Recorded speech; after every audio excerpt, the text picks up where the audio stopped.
special meeting of the village board to order, or is this regular meeting of the village board to order? Clerk Waters, would you please take the roll? Trustee Eater, Here. Trustee Enya, Trustee Loving-Jacobson, Here. Trustee Straw, Here. Trustee Taglia, Here. Trustee Wesley, and President Skaman. Here. Okay, so we do have a quorum, and I would entertain a motion to adjourn to executive session to discuss. Courtney, can you share? So this would be a motion to enter closed session to discuss collective negotiating matters between the village and its employees or their representatives and deliberations concerning salary schedules for one or more classes of employees pursuant to 5 ILCS 122C2, and to discuss the appointment, employment, compensation, discipline, performance, or dismissal of specific village employees pursuant to 5 ILCS 122C1. So moved. Motion by trustee. Second. Loving-Jacobson and seconded by trustee Eater. I can do all in favor. Roll call vote, please, for executive session. Trustee Loving-Jacobson, Here. Yes. Trustee Eater, Yes. Trustee Enya, absent. Trustee Straw, Yes. Trustee Taglia, Yes. Trustee Wesley, absent. President Skaman. Yes. Okay, thank you. We'll see you soon. Are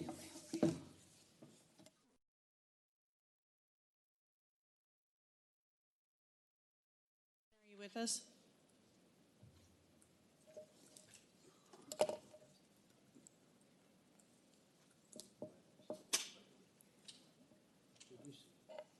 Wait till she has a chance to get signed in. Trying to hear if the fan's running. I can hear you. Oh, great. Okay, good.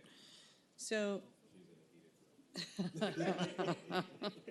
we're jealous. 7:14, I'd like to reconvene this regular meeting of the village board. Clerk Waters, would you please take the roll? Trustee Eater, Here. Trustee Enya, Here. Trustee Loving-Jacobson, Here. Trustee Straw, Here. Trustee Taglia, Here. and I bet Trustee Wesley is walking in momentarily. President Skaman. Here, you can hear his footsteps. Entertain a motion to approve the agenda as it's been presented. So moved. Oh, wait a second, I'm sorry. We're moving item E from consent to regular place. Trustee Enya, did you motion that? moved. Oh, it's, trustee Straw. And do we have a second? Second. Seconded by trustee Eater. All in favor? Aye. Okay, and entertain a motion to approve minutes from September 3rd, special meeting in September 9th, 16th, 30th, and October 14th and 21st of 2025 regular meetings of the village board. Motion, please. So moved. Second. Okay, motion by trustee Strawn, seconded by trustee Eater. All in favor? Aye. Aye. And do we have any non-agenda public comment? Okay, hearing none. Village manager reports. Thank you, President Skaman. Trustees, no report tonight. Okay. And village board committees, does anyone have anything to report? Okay, then we'll move forward to the citizen commission vacancies. And you'll find the report provided by the village clerk's office. Anyone interested in serving on a village board or commission can reach out to Clerk Waters at clerk@oak-park.us. Now I would entertain a motion to consent to my appointments of, and Clerk Waters, would you please read off those appointments?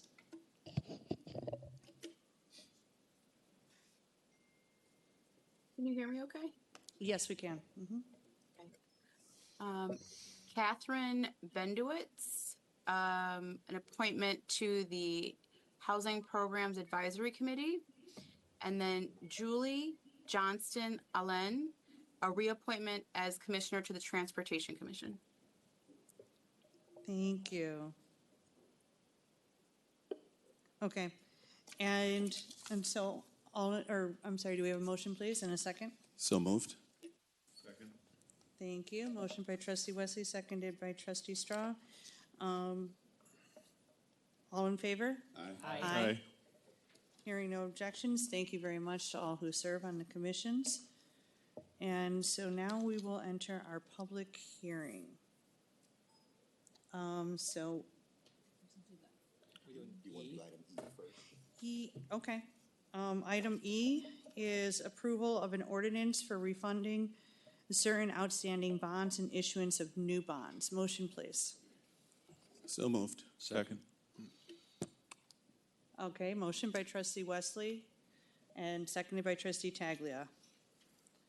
Okay, Village Manager Okay, Jackson. thank you, President Skamen and trustee members.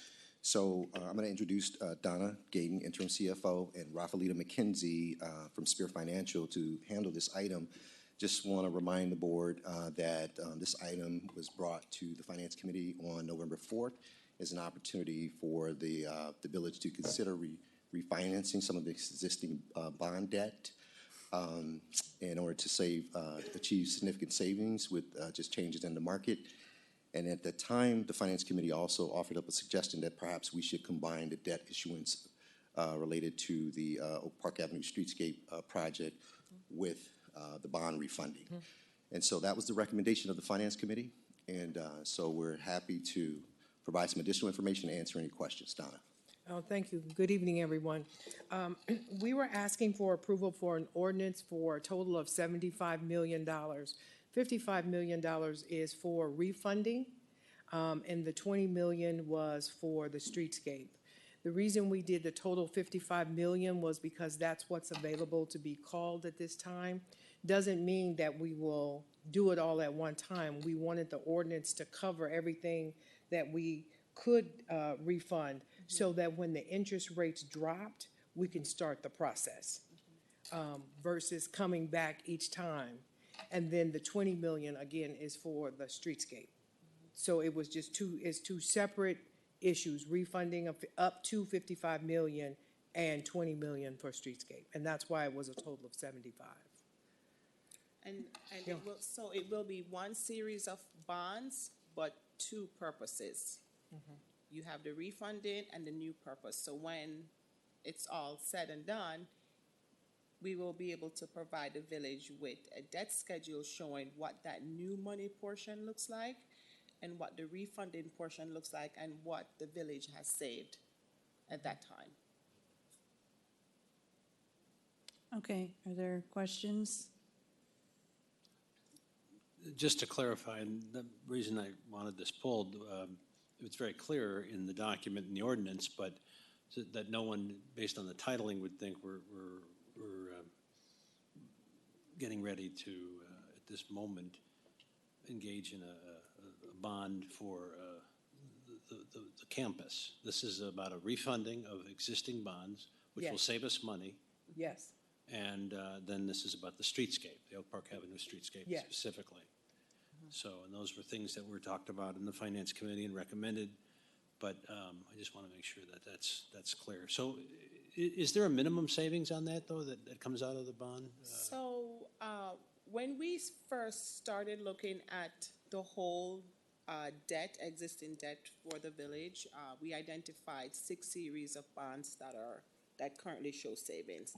But as we worked through it, we decided to set a target, which is a 2.5% savings target, which is meaning, and what that does do is say to Spear, we don't want you to move forward unless this makes sense, right? Unless we're realizing the 2.5% savings.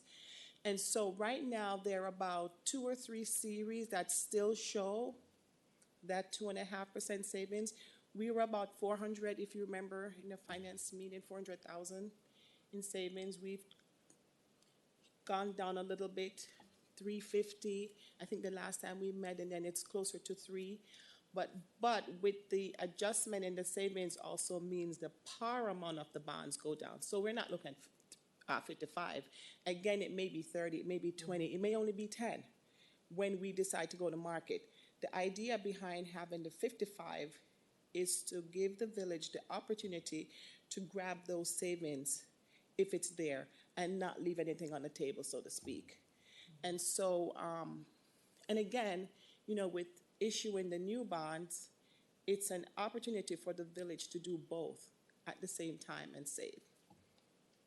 We're not extending your existing bonds. Right, that's an important point. That's right. We're not Yeah. extending it. We're just lowering the amount that we have to pay. Exactly.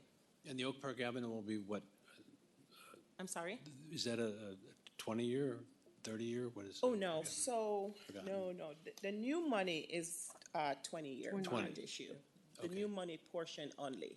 Okay, The refunding bonds, they vary based it's upon. only, Right. the refunding bonds only go as long as the existing bonds. So for example, your 2015 B bonds, which is one of the candidates that's identified as a potential saving, goes out to 2040.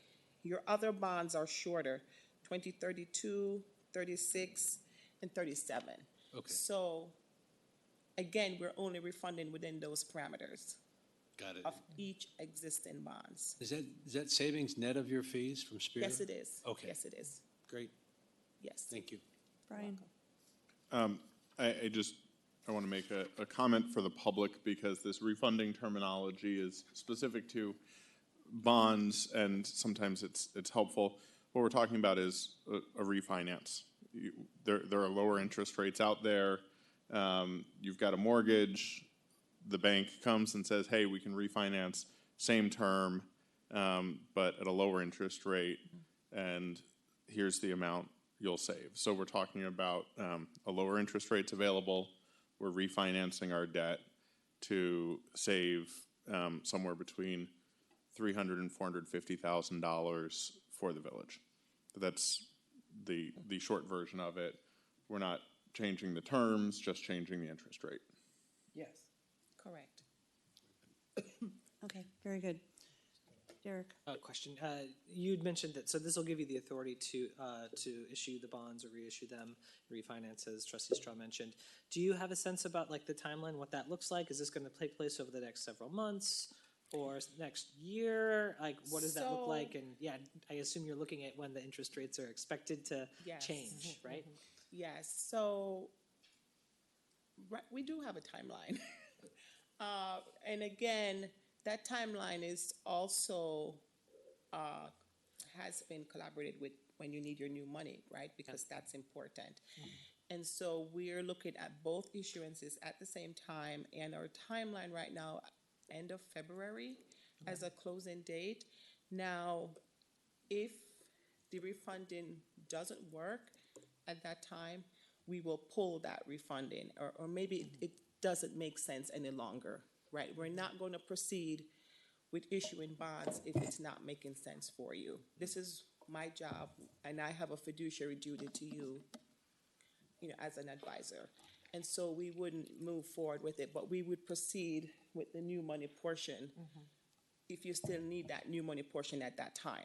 Now, if you don't need a new money until April, we can do that as well. The bond ordinance, which is authorized, will give you time to be able to do that. And I assume, well, we already signed the contract with the Oak Park Avenue Streetscape, so I assume, well, this is Yes. probably a question for, Yes. for Bill and Rob, but I assume we'll need the money before April, just from what they said before. So that makes sense. When you say that if it doesn't make sense, are you looking for a minimum amount? Because you have fees, so is it, if we're only going to make, $20 on this, we won't do it, Now, right? What's the range? So right now, we've been watching the market. We know that the Fed is looking to do something again within a week. Okay.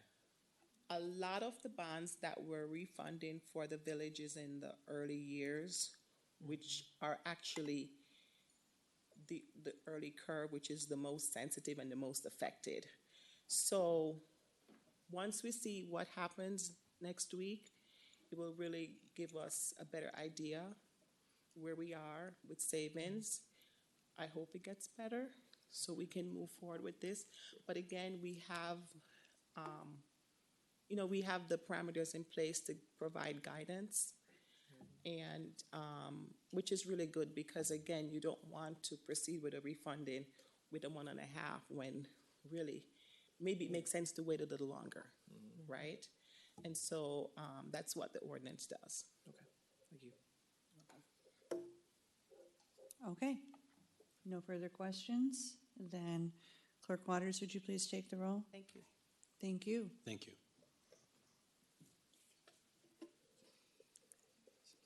Trustee Wesley, Yes.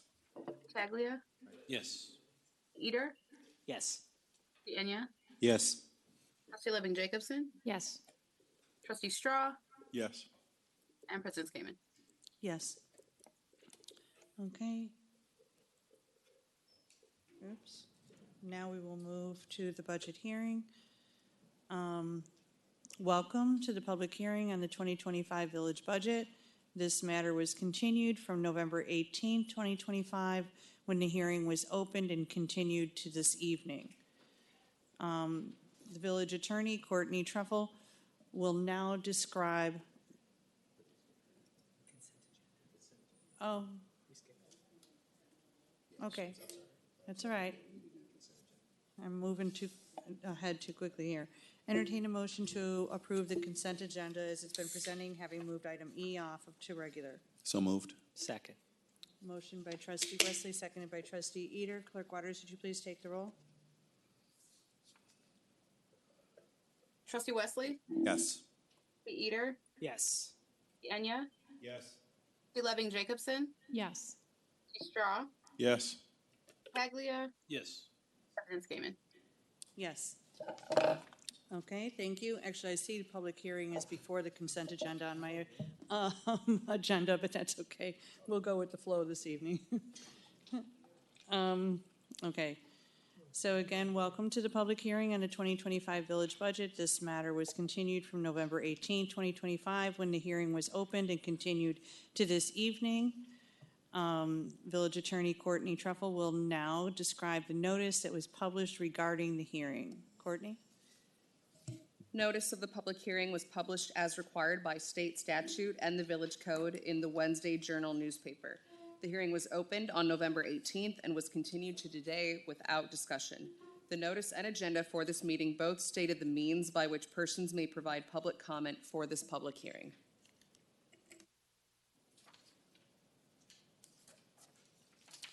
Okay, it is strangely written on the agenda.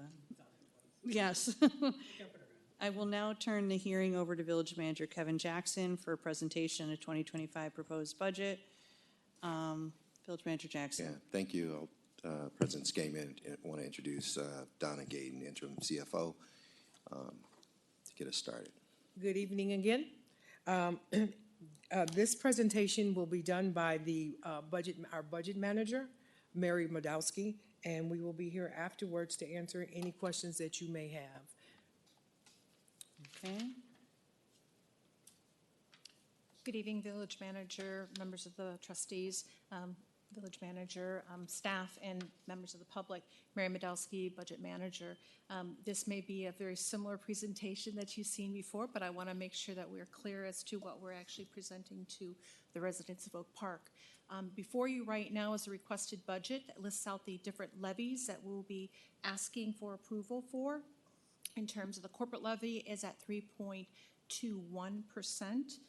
Also the police and fire pension levies, the debt service, and then also we levy for the library on behalf of the library from that perspective, looking at a total of 3.24. The sources of our revenue is how we actually operate the village budget is from property taxes, as you can see, is a large area of our revenue sources. Next, you see there are fines, unfortunately, we have to assess to our constituents and individuals. Additionally, we do have licensees, permits, and other fees.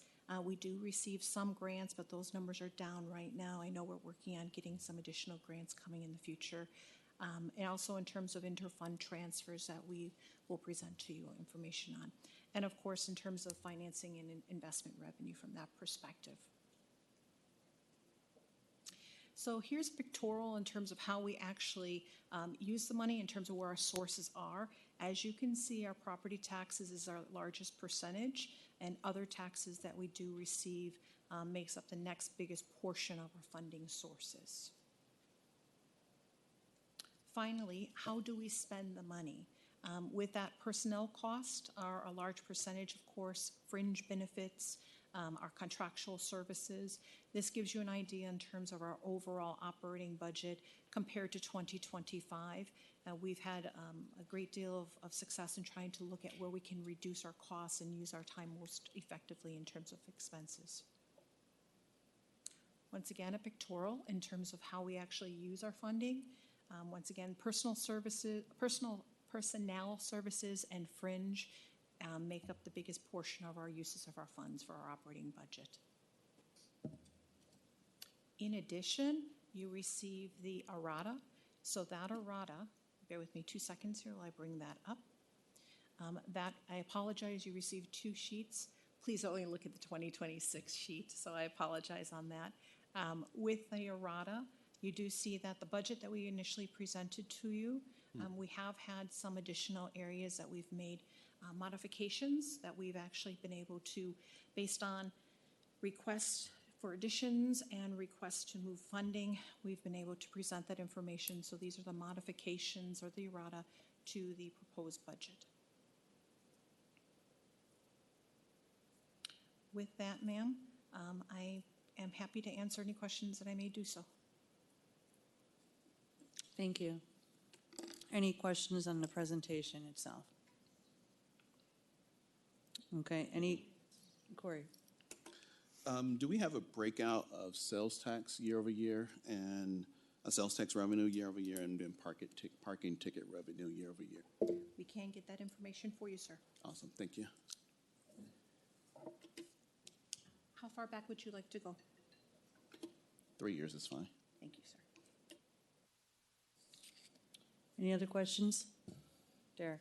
I might have missed this last time you presented. On the page 5 for requested budget total uses, other cost was 0 in 2025. It's 222,000 this. What is other cost? So that is a roll-up of additional information like our memberships, our training type items, our travel type expenses, continuing education. So those type of items from that perspective. Okay. Office supplies would fall in there too. So different operating expenses under the budget, under the line items. Okay, and that was 0 last year? I believe that was actually because we removed some of the items that were in different categories. We put them in the proper categories. Oh, okay. This year, we've done a significant amount of movement of items into the proper accounts so that we can get better representation as to how the money is actually being spent. Okay, I like that idea.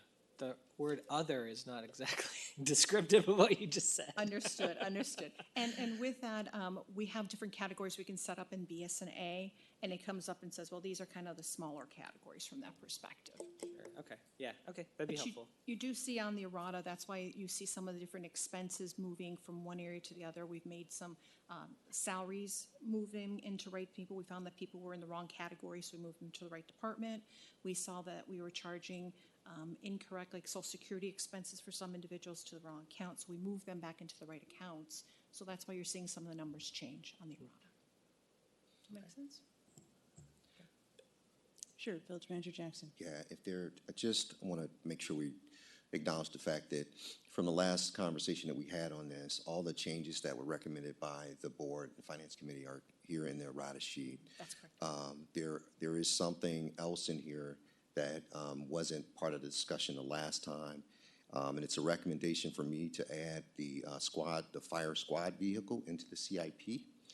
And so we have Chief Terry here and Director Sproul.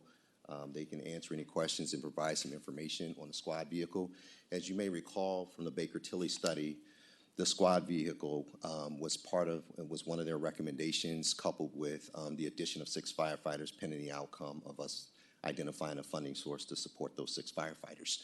So what was decided by the board at the last meeting was to pursue a overhire ordinance adding the 6 firefighters. So it just made sense from my point of view to actually put the squad vehicle into the CIP so that we have an opportunity to take advantage of the value that resource brings with the addition of the firefighters. And Chief Terry, you want to talk a little bit about the squad vehicle and what it actually does? Thank you, Manager Jackson. Good evening, everybody. As talked about in the Finance Committee, the squad is becoming more common across the United States. What it is, it's a smaller vehicle, and the district that it will run will take the weight off of our truck that runs the EMS calls. Just the way we're set up, the truck takes most of our calls to some of the public transit areas, and then also some of the long-term care facilities in town. So this lighter vehicle will not only take some of the weight off the truck, but will also give younger members the opportunity to train and act up as officers and put them in a leadership role. So again, this vehicle not only meets some of our goals for sustainability and increasing the longevity of our most expensive piece of equipment, but also offers training to the individuals also. All right. Okay, I saw Brian, or would Jenna, Brian? Okay, Brian, Jenna, Corey. I'm curious how many, sort of, at what level of staffing on a particular day the squad would be staffed. I know our current minimum manning is 16. Yes, sir. So would it be at 16 or? So 18 would get us to that vehicle in service. Okay. And then with the overhire, that will get us to where that vehicle would be running.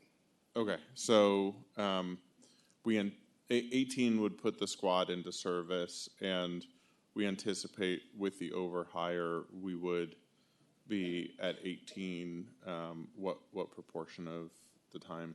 So what that would do would add two to every shift is where you're getting your 6. So when we're up with the 4 that we're already down, so the 4 will be higher than the 6. So I would see that in the winter, in the fall months when vacations are a little lower, you see that, probably the bulk of the year, probably 50%. So again, we're going to lose it a little bit in the summer, but when the weather comes in like we have now, you'll be seeing it running. So, and again, I'd just like to note that with the overhire, these individuals, they will take a little time to come on. We're talking about Fire Academy, Right. Getting through the paramedic program. So the fall of next year is when you'll really start to see the impact of that.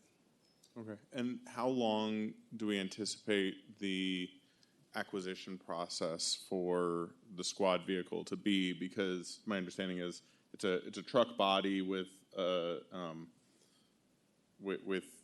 alternative back end on it, and so I imagine that's not a quick acquisition process. Sure. So this company that we'll be working with actually customizes it, and the benefit to that is the customization, the cap that fits in there we can actually remove. So as the vehicle wears out, we can replace with a new vehicle. So the vehicle itself will be a Ford 250, so those are readily available.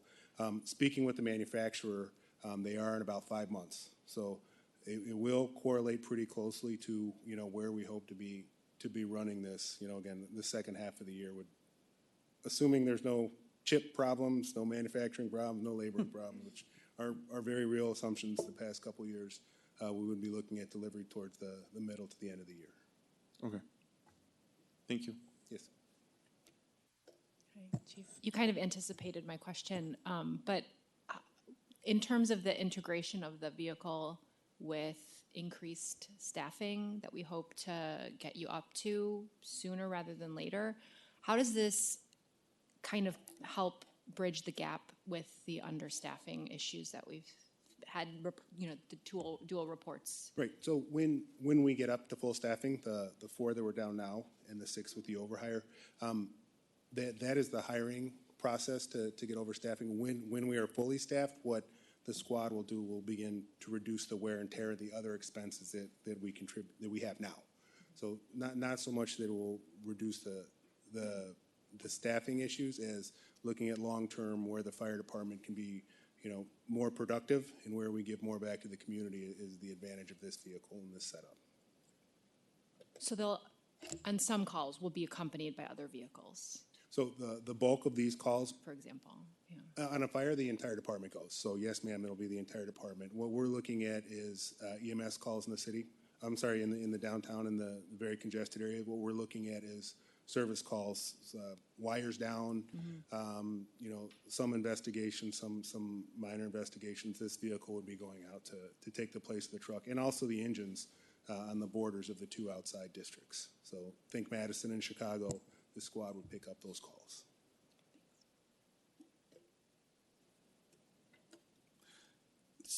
Let me see how I should ask this. So with the squad, right, like, with the way that it's manned, is there like a team that's assigned to it per shift? Or is it a situation where folks can, based on the calls, decide to go out on the squad instead of one of the bigger? Sure. So it would be manned, as we do now. Individuals are assigned for a 24-hour shift, and we rotate through houses, through rigs. Not only does that break up the monotony, but it also gives people a chance to develop their own career. So there, as I understand the question, you're looking at a jump company, and that's not something it would be. When we're up and running, this 2 individuals will be assigned to this for the 24-hour shift, and they will have their districts pre-assigned. So their responsibilities pre-assigned. So when the call comes in and the tones go off, individuals will know for the day, what their responsibility will be. Got it. Okay. Is there any benefit to, say, having a squad in every firehouse and then being able to pick when you use it based on the type of call? In rural communities, that is something, again, that's what's called a jump company. Okay. The issue that we run into in such a dense and urban environment is then that would leave another rig, in this particular case, the truck, unmanned and not available for calls. Got it. We also have physical constraints where we can't physically put one of these vehicles, in the firehouses. And again, that's Station 2, which is another very, very important discussion. But there's physical constraints, and the density of the neighborhoods that we serve, it doesn't function as a jump company. Got it. Thank you, Chief. Yes, sir. I just have a point of clarification so I understand something.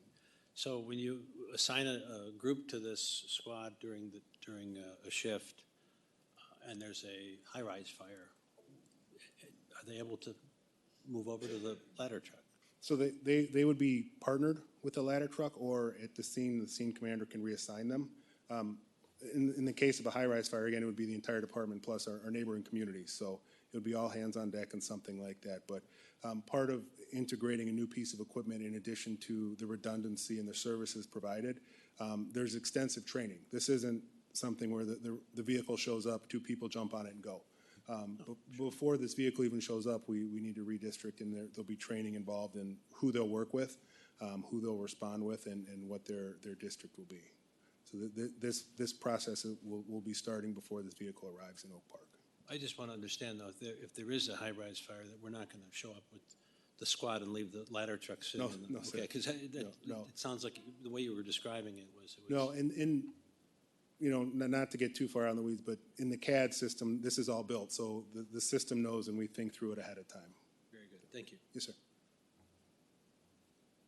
No further questions on the squad? All right, thank you for highlighting that, as well as then, I guess, for the summary for the public, what was added from the Finance Committee and then approved. So at this point, in our discussion at the with the first hearing, was $250,000 additional to the sustainability fund that's coming out of the general fund, or the fund balance. Payment of the first year of the living room with the Community Mental Health Board in partnership.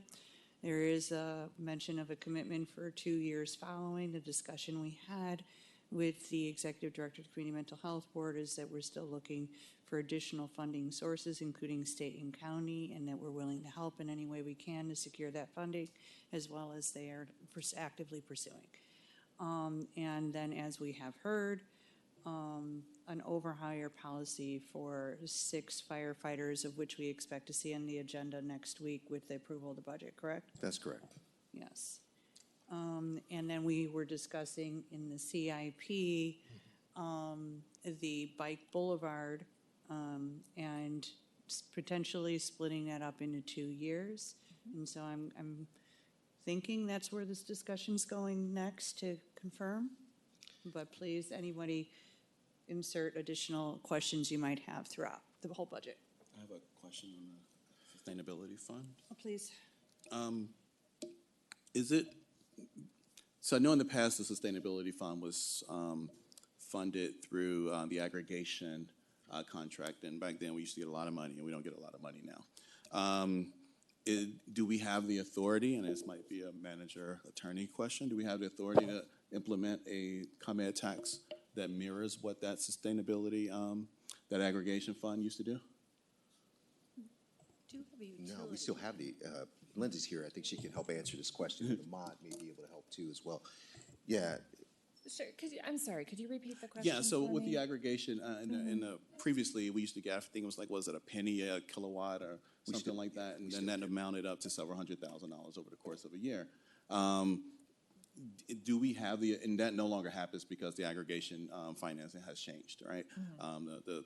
The numbers don't work out that way anymore. Do we have the authority as the village to implement that tax ourselves? An So- additional surcharge. Yeah, we do have a tax on the utility accounts, but Yeah, I know we have on electricity. natural gas, yeah. But we are at, from what I understand, we're at the max that we can on the utilities themselves. We do have a natural gas tax as well. Ours is in line with what most Illinois communities are. The only one that I know of that has a slightly higher rate is the city of Chicago. And I am not sure right now, but am continuing to look into whether that's because of the size of the city of Chicago that they're allowed to implement more or not, but we can continue to look into that. Got it. Okay. Thank you. Yeah.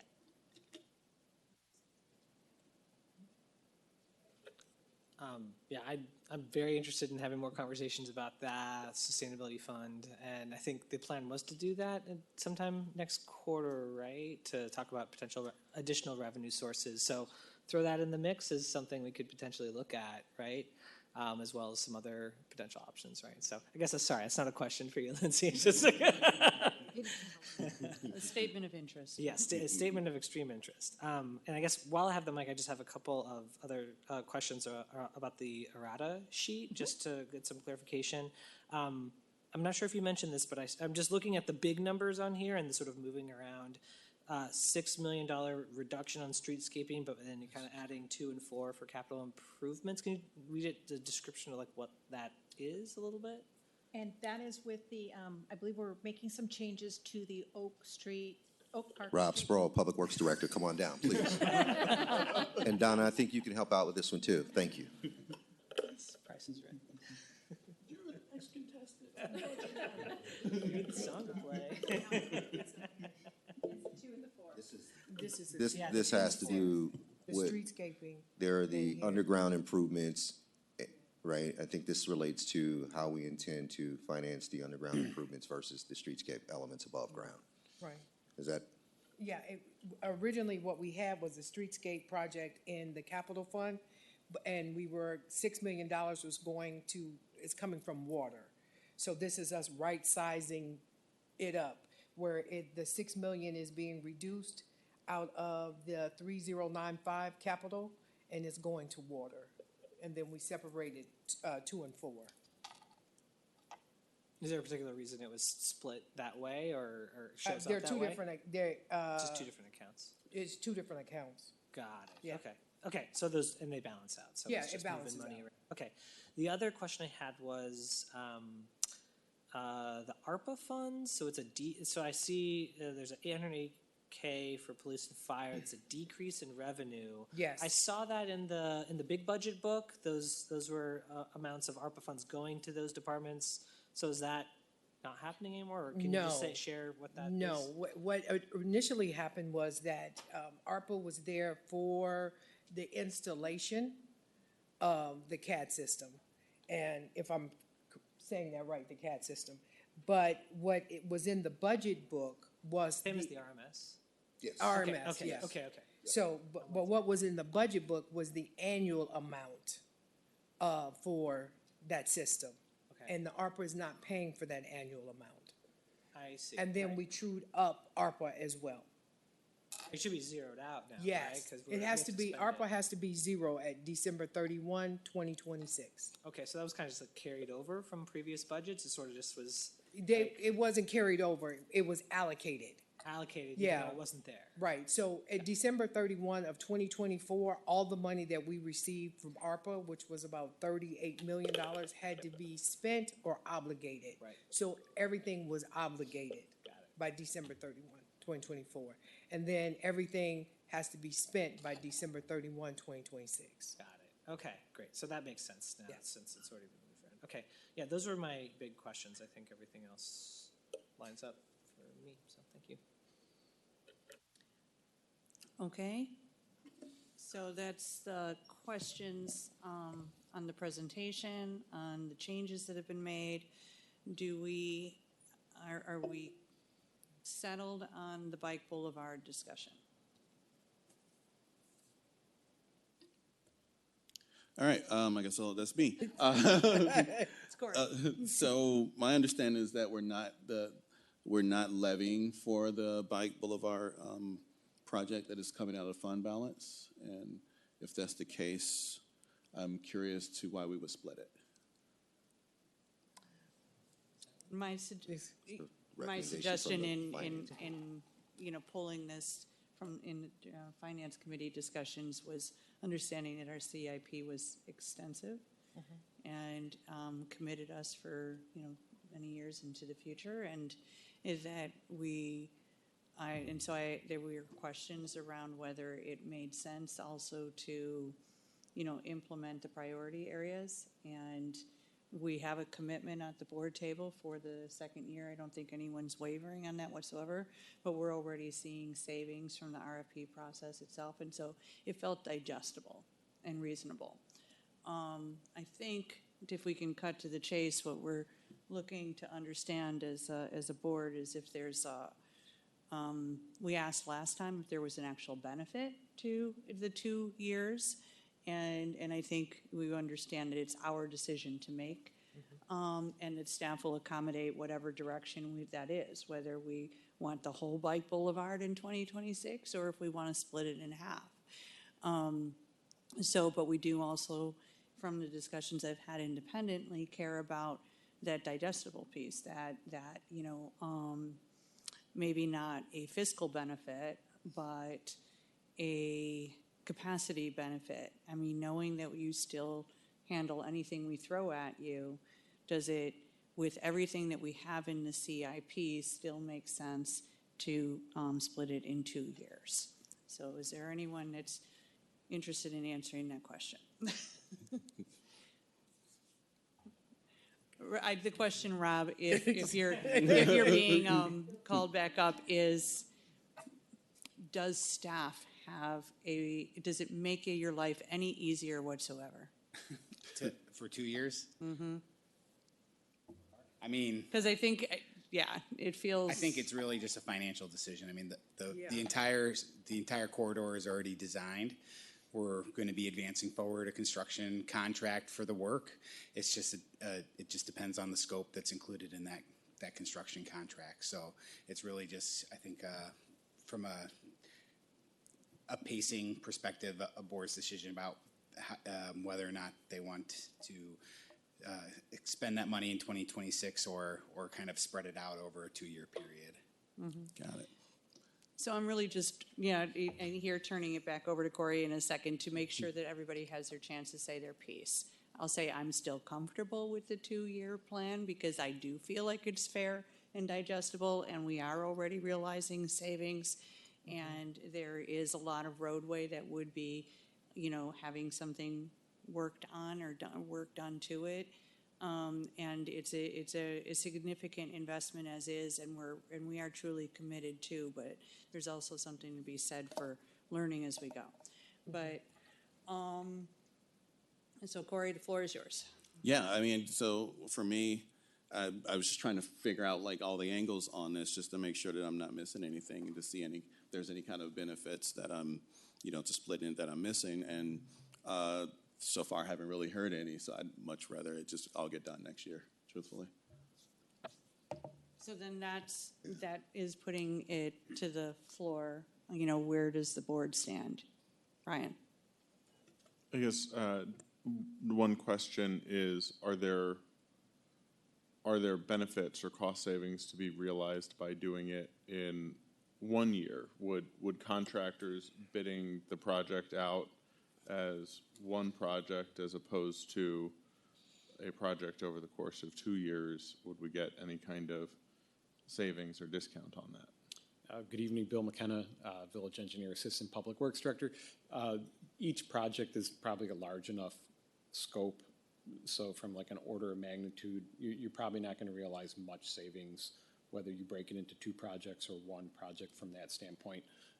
And then, any potential savings you might have from that would also potentially be offset by doing work in 2027. Construction prices go up annually too, so there's really small differences either way. Yeah. So I think what I heard there is that there's a potential that this could cost more by splitting it up because construction prices go up in 2027. It is possible, right? We don't necessarily know what the market's going to be in 2027. The work being done on these contracts is typically going to be pavement markings and signage. Those are relatively stable, things for the industry, unless you start seeing changes in prices for like aluminum for signs and stuff like that, which, that's hard to predict at this point. Got it. Was anyone else looking to add? I agree with you, and I'm comfortable with splitting it, so thank you. Okay. I would like to know your rationale on that, Jim. I think that splitting it is just a prudent thing to just even things out over a period of time. It's not going to cause an issue with the whole plan. We're not backing off our commitment for it. We're committed as a board, and I agree with that. And I just think it makes sense to, as much as we can, spread out the costs over a couple of years if we can. So. Okay. It leaves a tiny bit more money in the bank for what it is that we need to do while we realize other additional savings throughout the year. Is a little bit of a thought process, but just managing our cash flow potentially with what we don't, with a lot of larger dollar amounts coming down and coming forward. Yeah. Anything else? Okay, so decision time. I'm still where I started. Before we conclude, we do have some additional information to present on something that just came up that relates to Granicus. So I think all the items that were subject to prior discussions, I think we've talked about them, and particularly this last one with the CIP, but we do have another one. So I just wanted to acknowledge that before we close it out. Oh, right, yeah, no, I won't close too quickly here. I appreciate the heads up, though. But the, so this is going to be, it's not an independent vote. So I kind of need to know where people stand, and we need to be able to communicate to each other where we stand on this. Because once we vote on the budget, it's incorporated into the budget. What we do and the practice we have here is respecting everybody to be able to say their piece, but at the end of the table, hopefully there's enough in the budget that we each are able to, feel good about and support to vote together with the budget itself. But our purpose is to take our time for the moment to know that everyone's had an opportunity to communicate. Not only making sure that we see our goals realized in the budget, but that we're comfortable with the pace that we're taking. We're comfortable with the level of trust for the long-term commitments. We're comfortable, and so forth. I think it's actually a great thing to know that the reason that this isn't such a firm, yes, no decision is because we do trust that in 2027 the Bike Boulevard's going to get finished. I don't think that there's anyone here that would not commit to that. So, so it's a fantastic place to be in, to know that we're just now making a decision on something that philosophically we all agree on. And it's just 1 year or 2 years. So my final argument is also not going to be bothered by the decision either way, but my comfort level with 2 years is digestible for me. It is pacing things so that it's also the interruption on our residents is minimal. We can learn from and hear feedback from our residents. We can work with the Transportation Commission on those priorities. We can manage our cash flow, which is an additional $1.5 million, not an insignificant number that we also get interest on, that with the cost of the, paint going up, we're not really talking about a cost savings either way. But we also have a lot in our CIP to manage. Our staff are extremely comfortable, with all that we're throwing at them. They say that, they know that, they wouldn't bring anything to us that they're not comfortable with. So there's, but we also have seen times when how we roll something out has room for improvement. So, Brian. I mean, my preference would be to complete it in 2026. It was, one of those things that we set out to get done over the course of 3 years, and this would be the third year. I understand the arguments for spreading this final year out over 2 years. I also, I think that as far as rollout, having a completed project makes the network and how the network works more understandable to people. So my preference and my vote would be for completing it in 2026. But I also, if the will of the board is to spread it over 2 years, I do think that we have a lot of investment in the 2026 CIP around pedestrian and cyclist safety, and I am comfortable that this board will give its full support for completing the Bike Boulevards project in 2027. And I did not mean to cut Corey off. So Corey, you want to finish your argument? No, there are members of the board who haven't yet spoke, so I just want to make sure be considerate. Okay, who'd like to go next? Well, yeah, on the Bike Boulevard, I bike a lot. I bike a lot to these meetings. Not tonight. Not a great night to bike. I'm not a year-round biker, but I bike quite a bit, and I can't wait for a lot of this infrastructure to go in. I already see it happening. But yeah, I mean, the sooner it goes in to Trustees Trust Point, the sooner it goes in, the better. Like the safer it is, right, for everybody. So if I had to pick, I'd do it in 1 year. But I'm not opposed to spreading it out over 2, because it is a lot of other things we're already also going to be doing. There's all the traffic signals. There's all the protected bike lanes. Those are already included, right? So, it feels like a sort of a minor detail. And I also am balancing that with, we have, this very large CIP.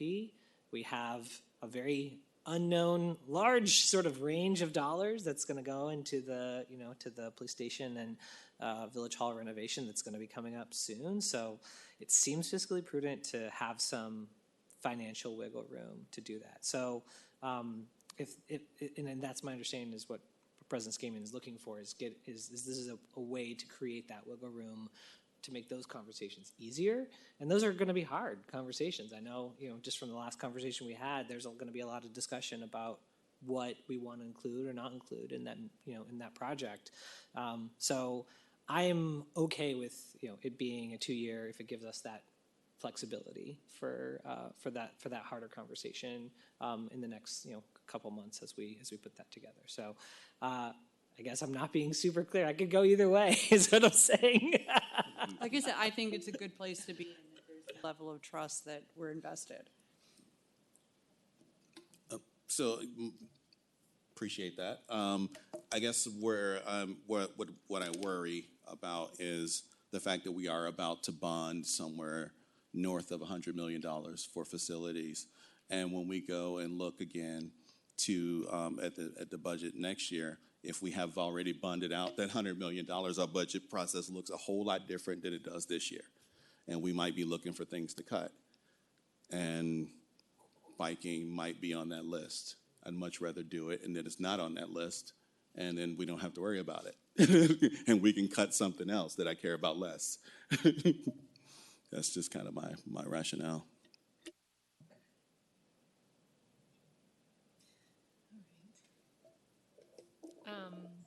My colleagues are articulated probably better than I will my position.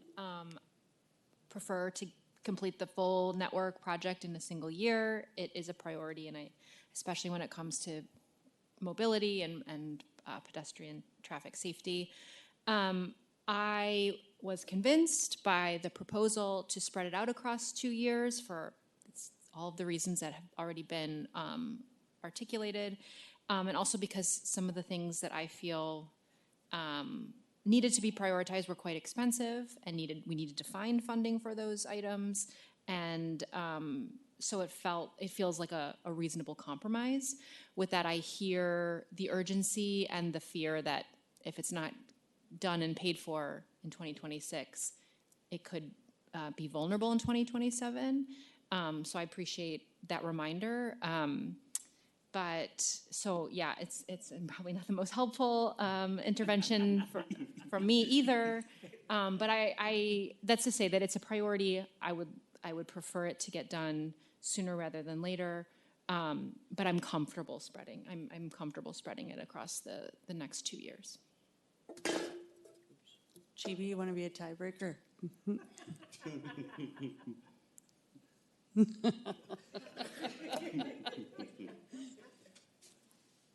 My wife sent me an Instagram meme that says when you defer back to your wife that you're actually adding way more stress. So, I mean, I'll go with and try to not say too many words. I'll keep it at the 2-year mark. I would love to say 1 year, but I think that possibly realizing some additional funds and interest, being able to see that you don't know what construction costs might be in the future. You might actually see some net savings in that opportunity too over those 2 years. I think that we've already established that this was a priority for all of Oak Park. A lot of people spoke. A lot of people said that they want to see the bike lane, so I don't think we're just going to let them disappear.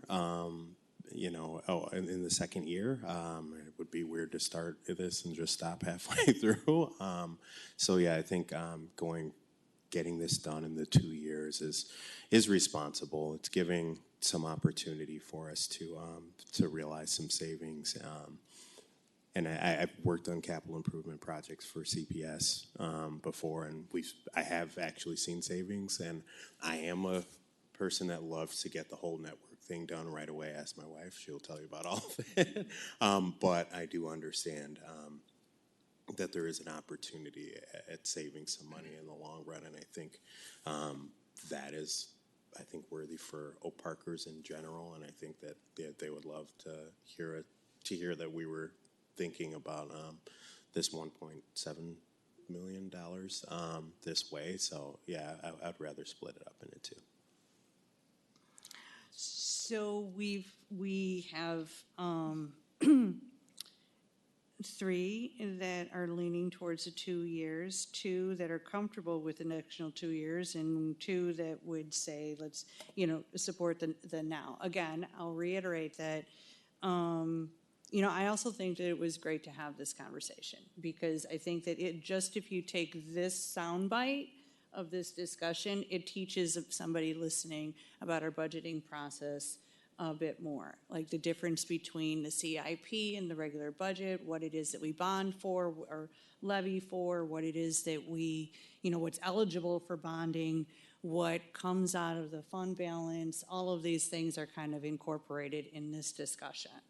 And then how we save money, how we find ourselves collecting savings throughout the year inevitably, and then how that then maybe gives us some wiggle room for those larger once-in-a-lifetime spending, needs, infrastructure needs. That we are going to be voting on the budget on the 9th. It sounds like we have enough support to keep it in for 2 years. What we could do is up it, I'm going to wait for anyone to roll their eyes, to 2 million, because we already heard that from the 1.78 or 1.5 million to 2 million, because we already heard that we're seeing some things come in under, and that could get us largely, could get us a lot further on the Bike Boulevard network than what we may be truly anticipating. Rob, does that throw a wrench in anything? And then just call it a day. Because you're going to have discussions with Transportation Commission. You got lots to do. Yeah, Public Works Director Rob Sproul, I think, and Bill might have perspective on this, but from a bidding perspective, I think keeping it the way it is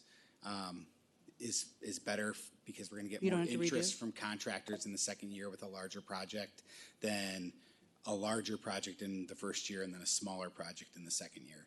So I think if we are planning on splitting, I think we would probably be more comfortable with the current split. The current split.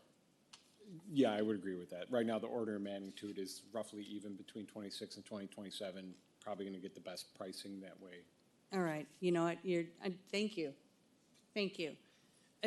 But that also tells me that, they're, anyway, I'm not going to continue to repeat, but it solidifies my comfort. So, Brian, Corey? My position remains unchanged. But are you planning to vote for the budget? That remains to be decided. Okay. Well, then at this point, I believe we have the support for 2 years. Okay. And so we'll continue the conversations over the next week, but we'd really like to be able to provide the direction for the 9th so that the complete budget is ready to be voted on. Village Manager Jackson. Oh, Jim has a comment on this. I just wanted to say that one of the discussions that Corey mentioned a point about what if we change, it's a big budget. There's a lot of things there's a lot of flexibility in it when you look at it in its totality. And your worry about kind of rethinking it in the second year. I mean, I think when people here give their commitment that that's going to happen, and that goes to an earlier point Derek made about sustainability.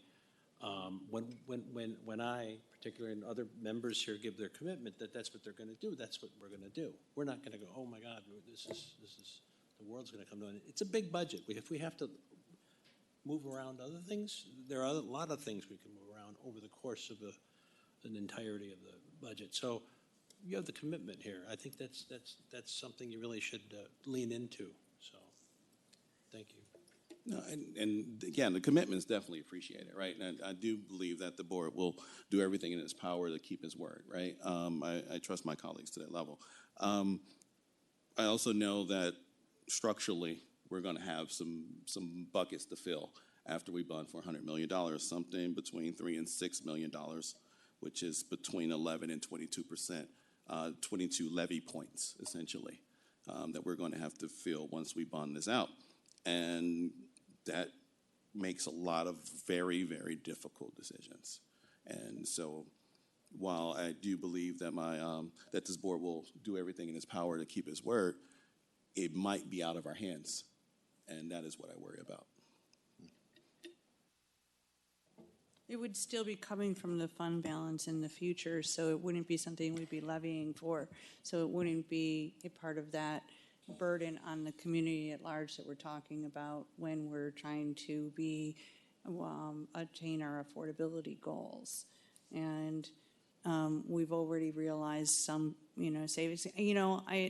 We're dangerously getting into some territory of like acting like experts on things that we're actually not. Your opinion is greatly respected. The dialogue on this has been great.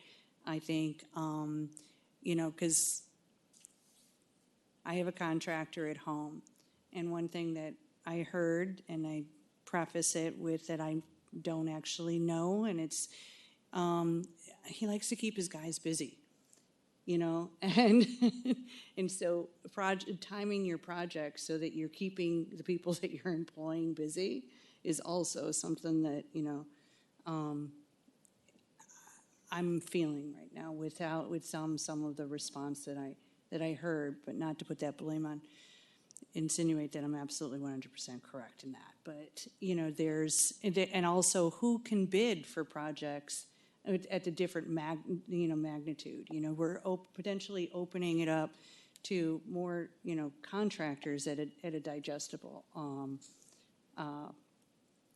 of amount. Otherwise, you're really making the project so that it's only for the people who have the biggest corporations or companies to respond.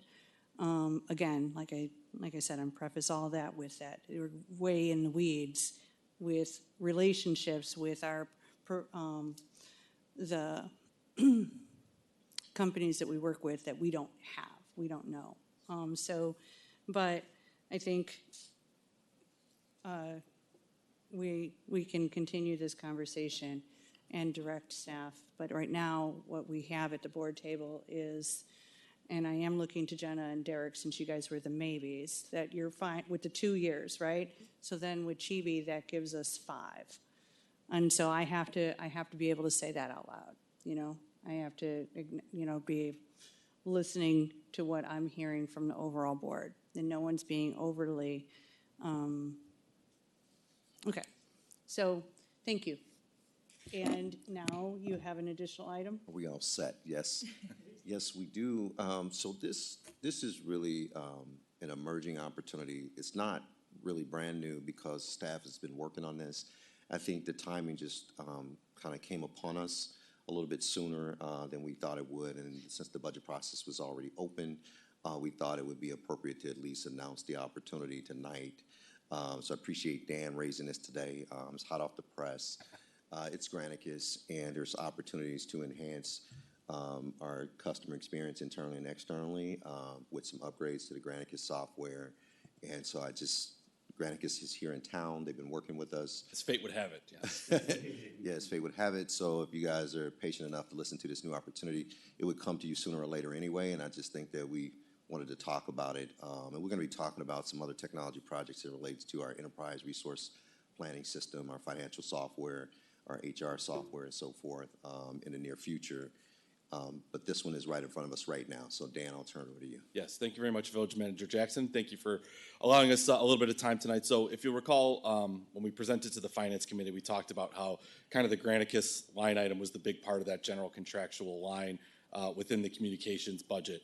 And we also talked about how we were kind of exploring some of that AI technology to sort of integrate into what we're doing. So as Village Manager Jackson said, this sort of brings that a little bit together. So we've been having conversations with Granicus. Kim Steelman is our account executive who's here with us tonight to kind of just give a high level of what this means. So I don't want to bury the lead. That's one of the first things I learned in journalism school. We're not asking for any additional money in the budget. Right now, we're going to move some things that were already there, as Kevin alluded to, some other projects. So it is a little bit of an increase from what you saw in that specific line before, but it's not a significant increase from that. So we're here to talk about two things, sort of, one or three things, but two of them are together. So the Government Experience Agent, the Service and Operations Cloud. So we have a presentation here, a short presentation that Kim will kind of just run through, and then both of us are available for any questions that you might have related to these products in this initiative. So that.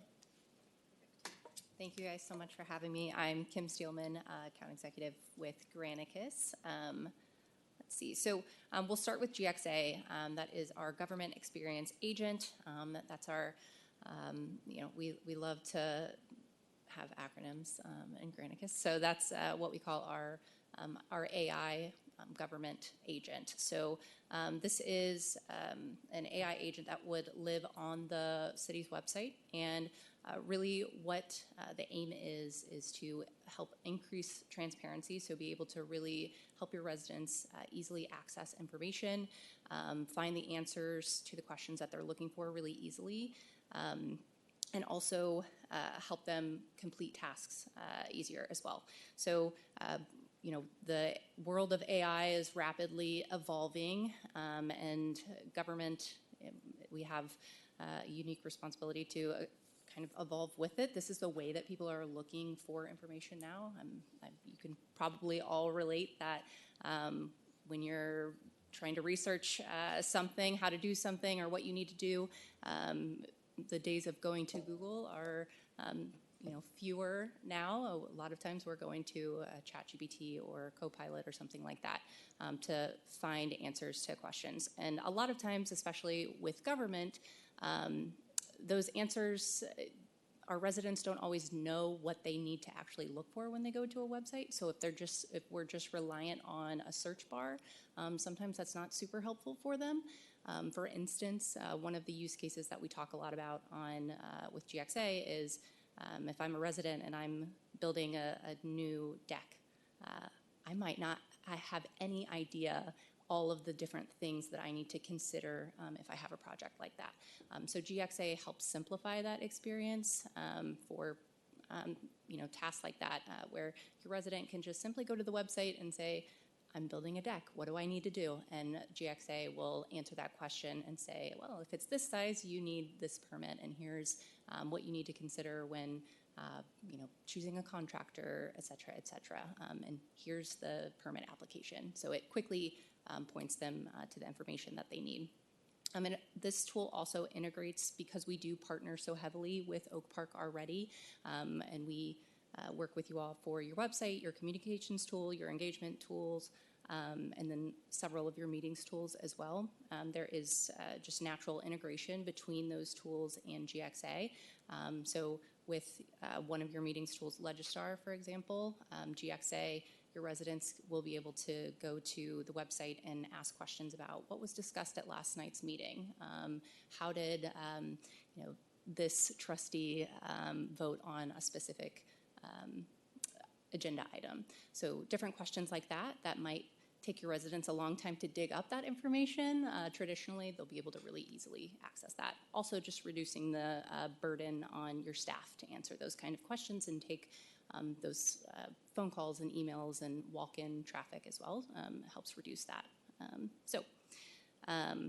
Just a call out here, obviously AI, again, it is rapidly evolving.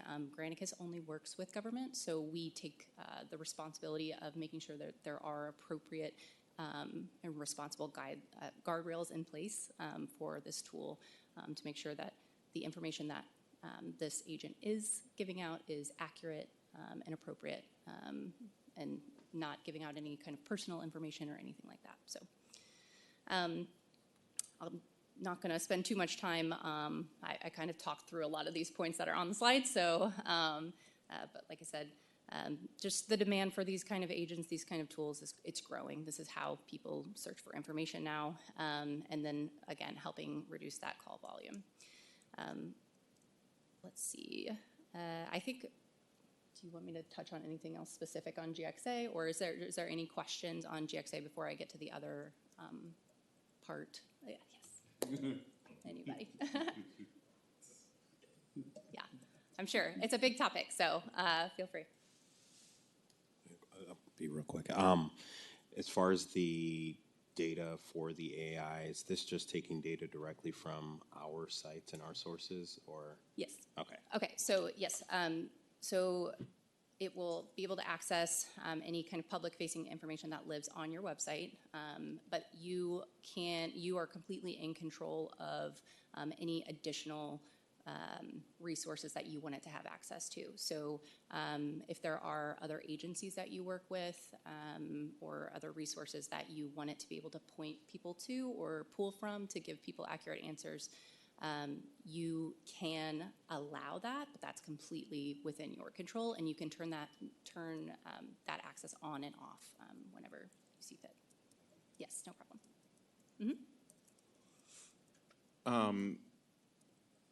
With sort of generative AI tools, how do we make sure we're not having any issues of hallucinations or things that would or ensuring that there are guardrails to make sure that that conversations sort of remain on appropriate topics for a government-sponsored AI chatbot to be discussing? Yeah, fantastic question. Like I said, we only work with government, so our agent was specifically built with those things in mind and built not to hallucinate, and it will just completely shut a conversation down if somebody tries to go down a path that is not appropriate. It will just simply say, I'm not able to answer that question for you. If you have, if you have additional questions, you can call this number. If it's something like that, or there's just kind of canned responses that it's going to give. It's not going to continue to engage to try to appease the user like a lot of AI tools would generally do. It's built specifically with that in mind to not do that. So, Thank you. yeah, no problem. Yeah, this is great. I'm completely for this. I do have a bunch of questions. I build these in my day job. Awesome. Is this a completely custom model, or are you guys using a API wrapper on one of the bigger ones like ChatGPT, or is it a open source model that you've reinforced? So Claude is the LLM that it's built off of, but yeah, there is a lot of customization that's gone into it as well to make it purpose-built for government. Got it. Yeah. Have you guys ever had it, I guess the word is attacked, to see what happens in terms of folks who are trying to purposely bypass it? Because I've beat Gemini. Yeah, it's a fantastic question. I've not heard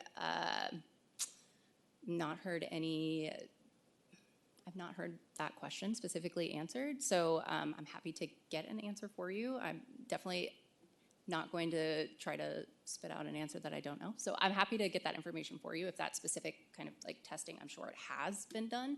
I can get more specifics on kind of what we have done there. Awesome, I appreciate that. And to Trustee Straw mentioned hallucinations. Do you guys have like a hallucination rate or any kind of research data around that? Another great question. I'm sure there probably is some kind of data point out there. I'm happy to get with my team and see if there's a specific statistic or something like that we have. But like I said, it is specifically trained to just shut down conversations when it gets to a point where it's either inappropriate or we've kind of reached the end of the road where it doesn't seem like we can help with whatever topic they've come to us. Okay. Yeah. Does it cite its sources when it's giving? Yes. Okay, awesome. And with a link to it? Yes. Perfect. That's all I got. Thank you. I think this is awesome. Yeah. Thank you. Lots of questions, like we said. Thank you. Yeah, these are all great. My colleagues' questions are great. I had some of the same ones. A couple extra ones. I saw in a few slides back you had some metrics. This one? Yeah, that one. So my question was, do you have metrics about people using your tool and improving the speed in which they reach their resources or their satisfaction? I see this stat looks like a study by Gartner, which is maybe about the broader use of AI tools, but can you give us specific metrics about the use of your tool? Sure. So we rolled this out in July officially. So the agencies that have had this up and running for any significant amount of time is relatively limited. So I will just say that, just on the having like a super solid statistic on that. There's just, like I said, the amount of live examples out there, it just is so new that for us specifically, there are statistics that we have, but I just wanted to make that call out to be fair.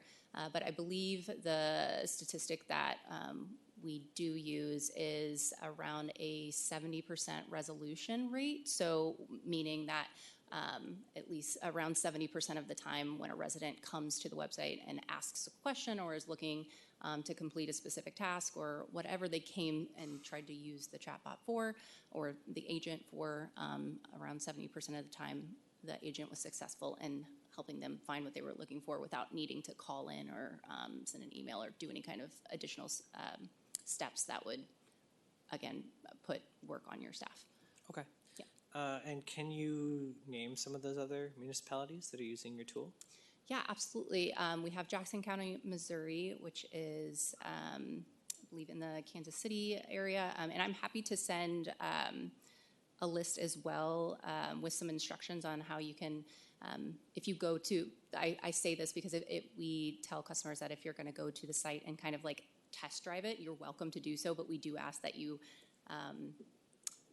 take an additional step just to indicate that, hey, we're here test driving this, because on the back end, they're looking at the data for what are our residents coming here to do and look for, and we don't want their data to be skewed just because a bunch of people are coming to test it out.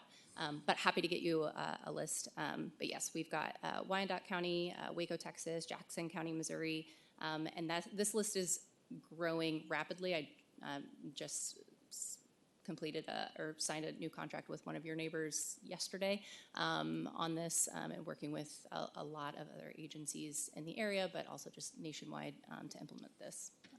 So happy to get you a comprehensive list of who is live now with those instructions. Okay, great, thank you. And I guess the last question I have, I know we're not talking about budget for it tonight, but what is the cost of this additional system?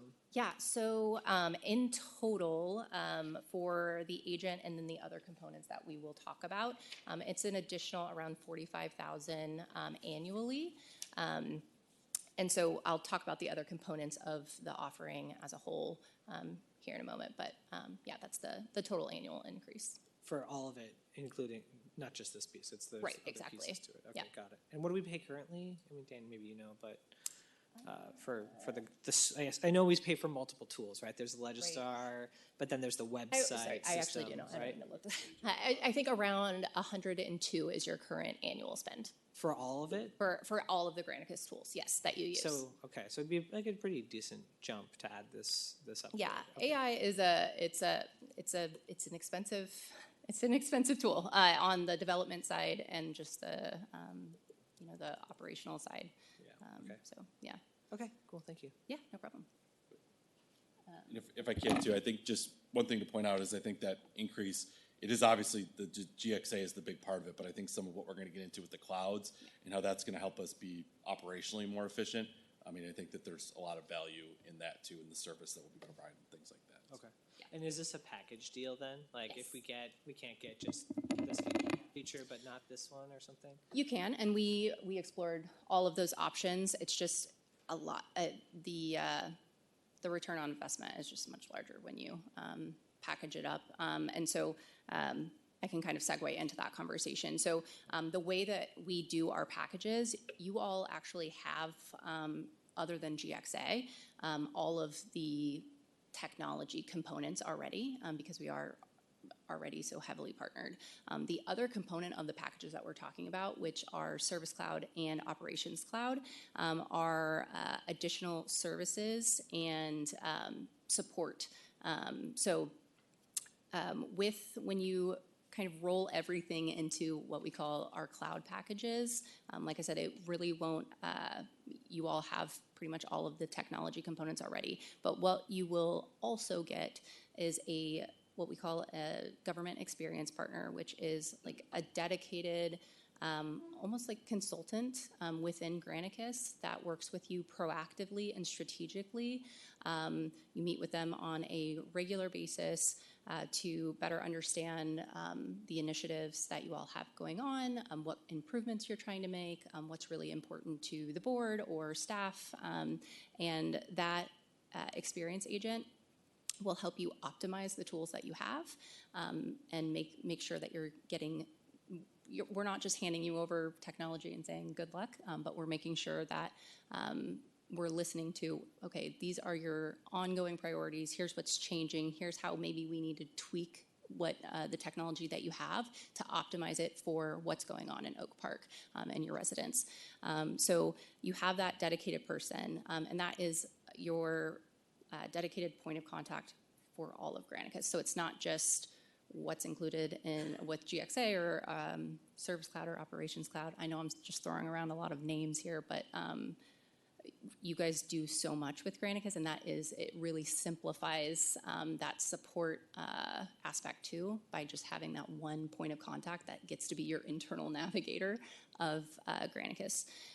But also you get annually renewing service credits that can be used for more hands-on, custom, strategic initiatives that maybe you need an extra set of hands for, and you can pull us in for projects or more custom trainings, things like that, without your staff having to come to you all to ask for additional money. Those credits are built into the contract for you to be able to use in a flexible way for the different changing needs that come about.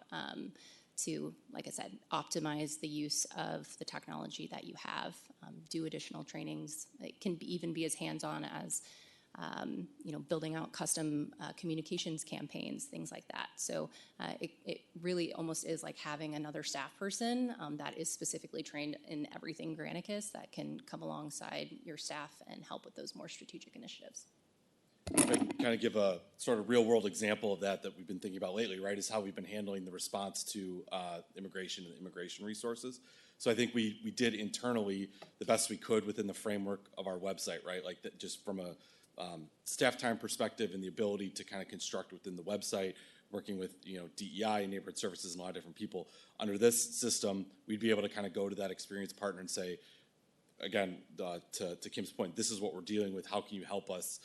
Either stand up a standalone website that looks a little bit different and a little less, governmental, like some of our other pages, or to stand out from other pages. So I think that's a kind of a real use case that we could, implement moving forward, or situations like that arise that would help us moving forward. The goal is really to switch from, to pivot from Granicus is, if you have a problem, submit a support ticket or get a hold of us, to taking a much more proactive, strategic approach and really strengthening that partnership instead of just being like a vendor-customer relationship, but understanding that we need to work in step with each other so that you are getting the best use of the technology you're investing in. Sure. Just because Dan's example dawned on me.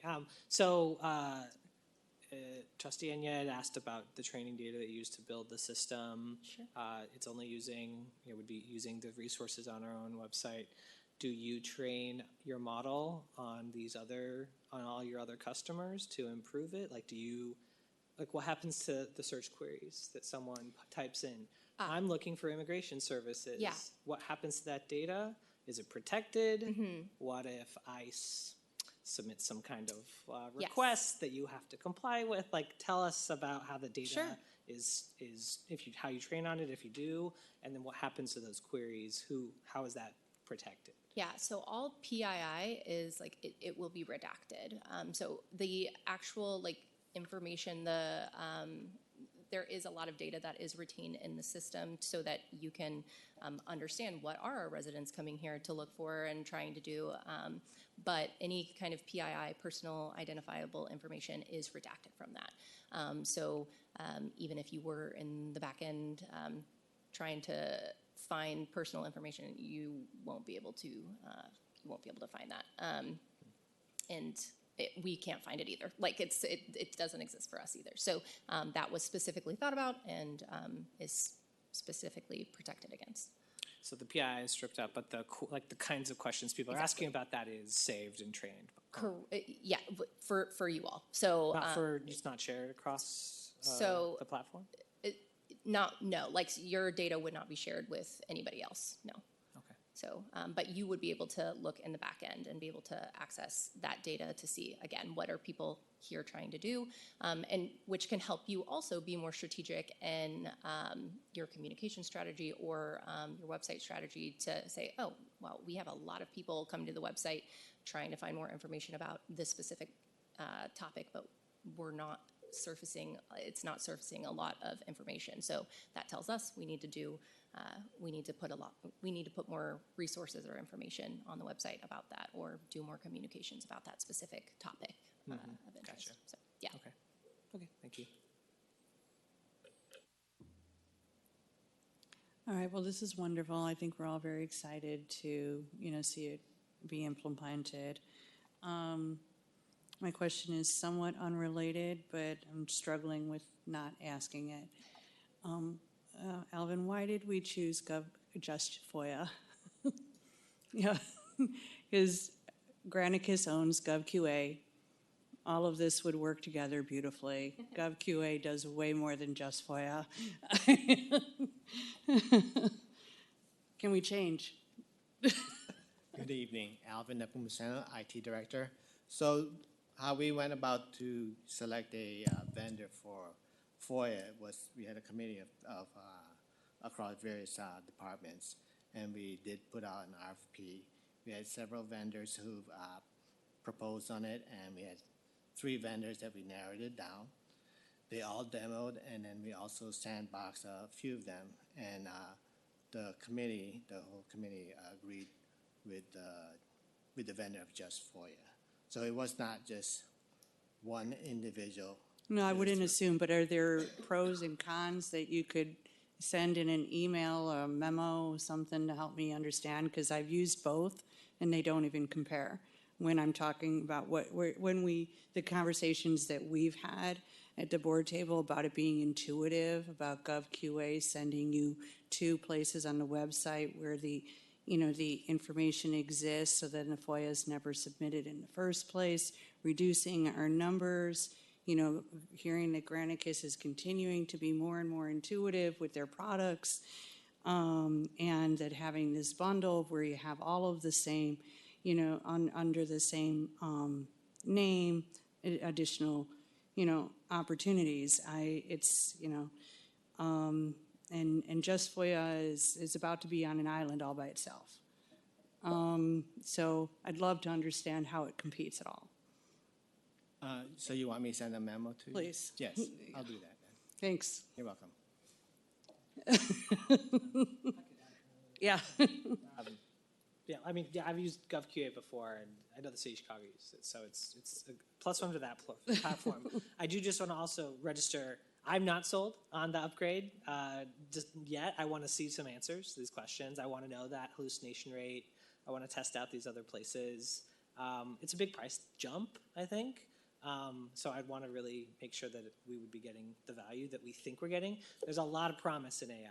And actually, I want to talk to you, Corey, as well, since you work with this stuff hands-on. Yeah.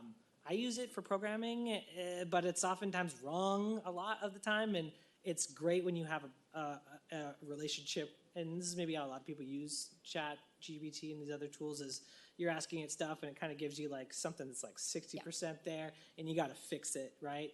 And when you're talking about a chat bot, there's no filter in between. It's just like you and the bot. Right? So I'm just extremely skeptical and extremely wary of introducing that. There's a lot of over-promising in the AI world. Yes. Right? That's not just you guys, right? That's like this writ large. So I would need a lot more convincing, and I'd want to see some of that answers back from these questions we asked tonight to feel more comfortable about it. Can I speak to a couple things? So one of the things is Granicus, like I said, we rolled this out in July, which we were much later to the market than a lot of other companies, and that was on purpose because we wanted to be very intentional when we did roll this out, because we wanted it to be accurate. We wanted to eliminate a lot of the issues that you're talking about that unfortunately are very prevalent in a lot of even other government chatbots that are out there. So we purposefully were really slow to market for that reason.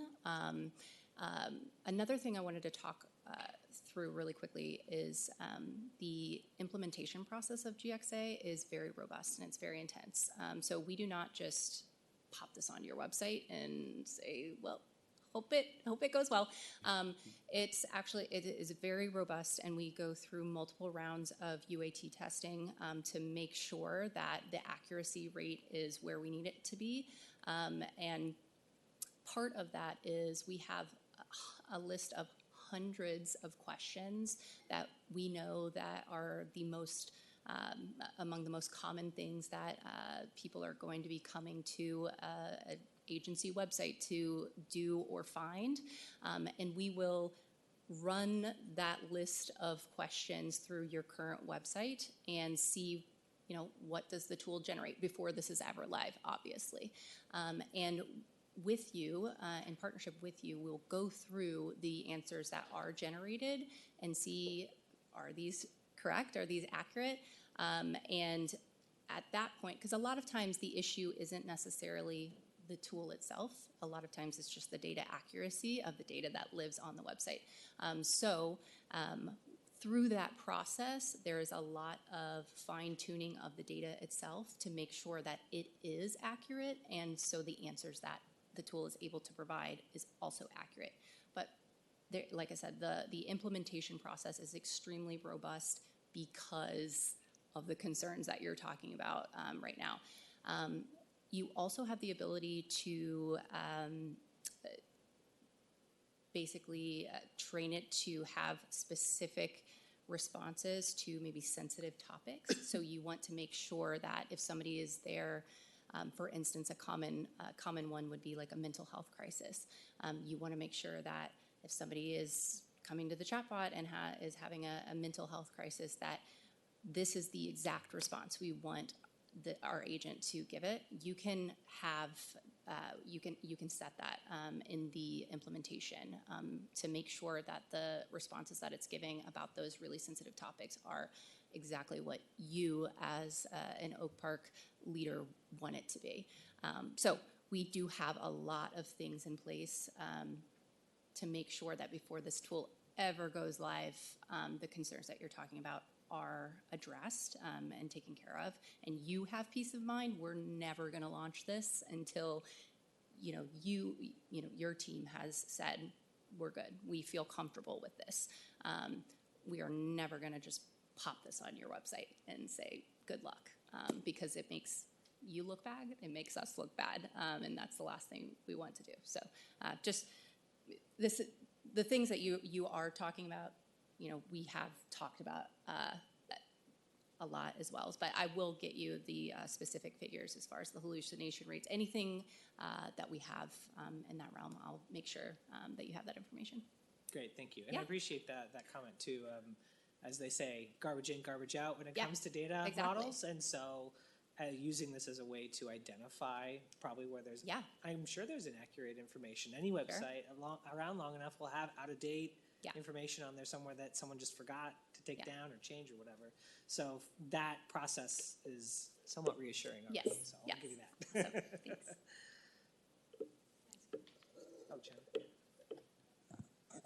The idea that somebody would use a chat box to reach out. Like, I have a pit in my stomach just thinking about somebody using a chat box in relation to a mental health crisis. When you were talking about like the implementation process, does any of that include public education for our community to know that it exists, how to use it, what it's for? That's a great question. So that would not be part of like the standard implementation, but that is absolutely something that your experienced partner could definitely come alongside you and say, help strategize how you want to do that public education piece or that public, maybe even engagement piece, building out campaigns to make that announcement. So that's something probably more of a strategic activity that you would want to bring in that experienced partner and maybe utilize credits for if you wanted to do something like that. So yeah, we don't have that standard as part of the implementation process, but we could definitely build that out in partnership. And then Dan, Kevin, is there a way for us to understand better what the demand is now for, and like how it would be responding or filling in the needs that we're seeing staff struggling with, like how it would actually support our staff, save them time, save us money, like those kinds of metrics I'd be really interested in learning more about too, because that's the draw, right? It's going to make your life easier. It's going to make our community better informed and get the information that they want and need more efficiently and accurately. Seeing that kind of laid out would be really helpful for me. Yeah, we could certainly try to put that together. I mean, I think, you know, to the point that made earlier too, I think that it's hard to quantify the how this is going to take you further, right? Like you can use the search bar now and search, you know, Bike Boulevard, and it'll take you to that page, but it might not answer, you know, I want to know where the construction is going to be happening, and like this is responsive enough to kind of provide that additional information. So we can kind of pull together now like what is being searched on our website. I mean, we have sort of anecdotally, you know, on every page we have that, was this page helpful? Yes, no, maybe, and then kind of why. You know, some of them we just get people saying yes or no, and they don't really say why, which is fine too. But some of them that we kind of pull out, like we know why, you know, X page is not helpful with the information that's missing, and like we can first and foremost go in and add that and fix it if it's not there, if the information's not available, and then second, kind of to understand what people are coming to look for, what they're asking for, and make that information more present and readily available on the site. So. And one thing I went thinking about too that I don't think has come up with this is it is, you know, as we kind of work through our language access plan, you can type your question in any language and it will automatically translate the responses to that language for you. So it is helpful in that regard too. What's the translator? Is it Google? I believe so. That's a good question. I can get the answer to that. I do know it's like the top 60, I believe, languages that it will respond to. That's exactly what I was stepping in to say, because I realized that I had forgotten to say that. But I can get that answer.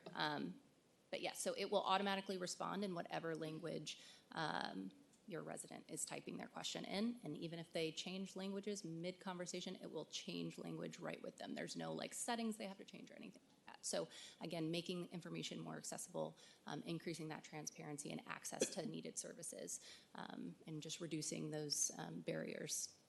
Is there, okay, I'm going to start asking like specific questions. Is there a way for, and I don't use AI, I'm on the other side of the spectrum from my colleague over here, so I apologize if this is like an ignorant question from somebody who doesn't use these tools, but is there a way for us to interact with the tool so that when, not just like back-end data aggregation of like what people are interested in and what they come to the website for and how well their questions are answered, but interact more immediately. So somebody puts out a question in Arabic, and then all of a sudden, like now we know that we have people in our community, because I don't trust automatic translators either. I don't think Google Translate is a very accurate tool, especially outside of Spanish. So would our staff learn like, oh, people are trying to access our information in a less common language, a minority language, and therefore maybe understand that that need exists, even if it's not a follow-up email or something like that. But now we know that we have people in our community that are having mental health crises or needing language access in a language we hadn't anticipated, or all of these things that we aren't proactively doing outreach around because we don't know what we don't know, right? And that's a huge barrier for all the things that we want to do and all of the ways that we want to reach our community members. And so I think there's a lot of potential here, but I'm curious about like the ways in which we control and interact with it on our end too. Yeah. So as far as understanding like, who's coming to your site and asking in specific languages, like you mentioned, like, yes, on the back end, you'll be able to kind of get that data.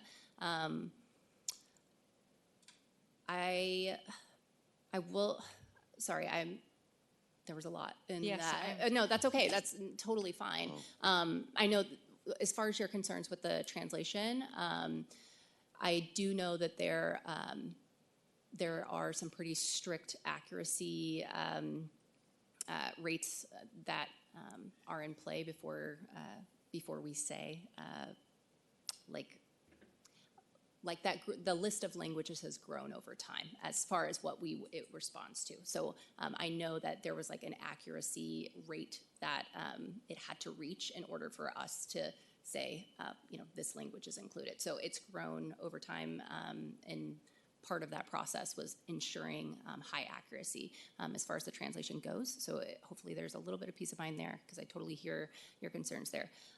There is also a feedback mechanism built into GXA. So as somebody is interacting with GXA, maybe they do have a less than satisfactory experience with it, whether that might be translation or whatever the reason might be, I'm not sure. But they actually, anybody interacting with GXA has the ability to give it a thumbs up, thumbs down, and add a comment as to, to provide additional feedback as to why that wasn't a good experience or that was a good experience. And you can also use that information to improve, your services, or continue to improve GXA or the information you have on the website, whatever the issues may be. So that can also give you additional insight as well. So I don't know if I answered all of your questions, but hopefully a little bit. Yeah. Okay. Yeah, the one thing I want to say, we'll do our best to come back with just some information and data, but I want to say that, the website is sort of our most front-facing customer service tool, and engagement tool, and people are coming to it now. And so what this does, something like this does, and duly noted concerns around like accuracy, security, but if we can create a better experience with navigating our website and getting information, particularly information that helps people be able to get services faster than they would ordinarily get because of the time limitations that we have on the staff. We get that time back, we're able to do more, or maybe we're able to provide enhanced customer service that we otherwise would be able to provide. Those are just sort of the high-level themes around this. So it's really about trying to create that customer experience. And the other thing that I don't want to get lost is, so there's the AI piece, but then there's just the piece about the internal customer service that we get from Granicus and, waiting in line with the tickets versus, and then the ability to customize and be a little bit more creative and dynamic internally and faster. Having that support, that additional support, is helpful for us in terms of just being more responsive now with the tools that we have. Yeah, I echo that wholeheartedly. I mean, I think to the point we were talking about the experience partner, I mean, we've worked with some people in that role in Granicus that have been phenomenal, and we've worked with some people that are not very responsive, and it's a little bit more difficult to work with. So I think kind of having this sort of consultant level service as a person, and I say that because Kim's not in that role, so that's why I'm not throwing her under the bus specifically. But I think Ahmad's laughing back there. He knows exactly who I'm talking about. But anyhow, having that level of service from both the person and then kind of having all of our products, having closer eyes on it, and if we do have those issues, I mean, now they do get resolved, but they'll be resolved a lot faster moving forward under the kind of the new Service and Operations Cloud program. Thank you. Thank you. So any further questions on the budget or anything related to the budget? If we add this, it would not increase the levy at this point in time. So that's, Was there just want to make sure we put. like we only talked about the AI. Support. Okay, Yeah. got it. Yeah. I thought there was another product. Yeah, I mean, it is, but it's sort of just taking what we have now and sort of migrating it into a different cloud system. So there's the Operations Cloud and the Service Cloud. The Service Cloud really kind of contains, I think, like a lot of like the website, the engagement tools, those sorts of things. The Operations one is the like sort of the webcasting or the streaming, like that side of the house basically. So that will be enhanced with what we're able to do now with the new encoder. I think we mentioned when we met last week, you know, you could speak to some of the details, but like, for example, with that encoder, we'll be able to, you know, it'll help with the captions, it'll increase the stream as we have it now, but like we can also stream the meetings on social media if we wanted to. Like you can send it out through. Don't even put that out there. I know, I was kind of biting half my tongue when I said it, because I don't know if we'll get to that point, but that technology exists and that increased technology is available through this. So. We should absolutely do that. I was watching a board meeting from Chicago 2-3 weeks ago when they voted on something to do with reparations, and the conversation was actually quite enlightening. Yeah, we, you know, like Eric Jacobson and I were talking about it last week, just about that functionality. Like we could create, you know, new village social media accounts, like specifically for streaming the meetings, right? Like, you know, so that it's not getting lost in some of the other messaging that we're doing, but it is available to folks. So. So also like to point out there are over 1 billion people on Facebook and probably 150 on our website. Okay, thank you.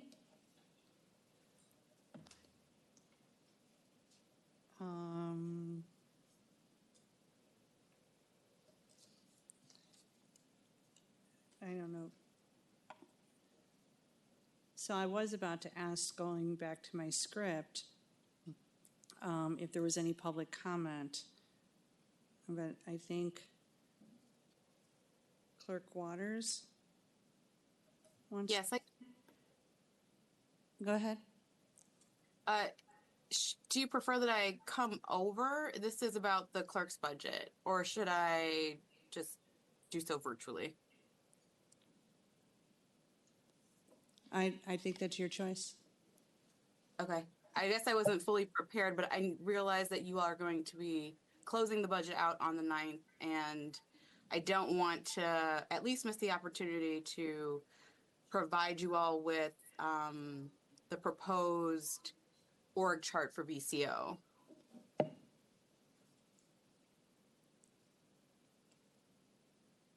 Do we have a copy? I don't believe so, no. Was it different than what was originally presented? Yes.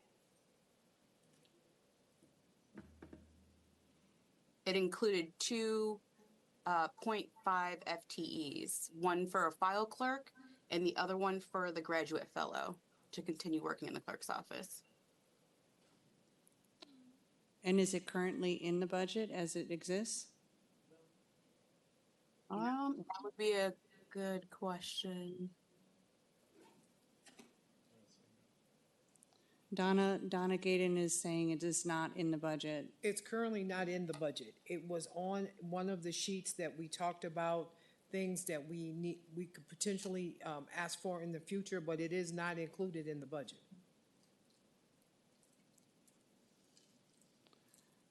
That makes the discussion on the levy and everything else a little complicated.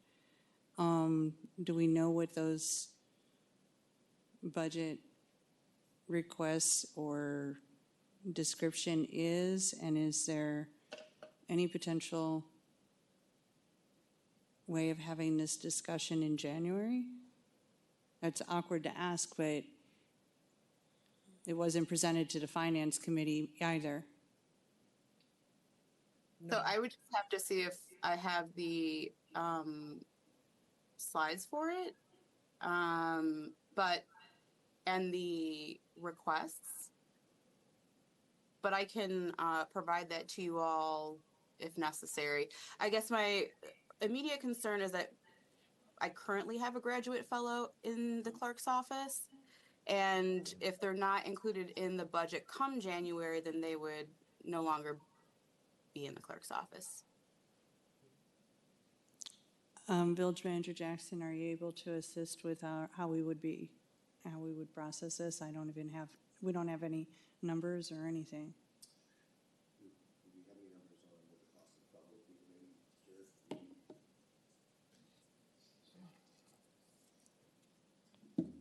I don't know that your microphone's on. I can also come over if that's easier. I might actually be able to bring information.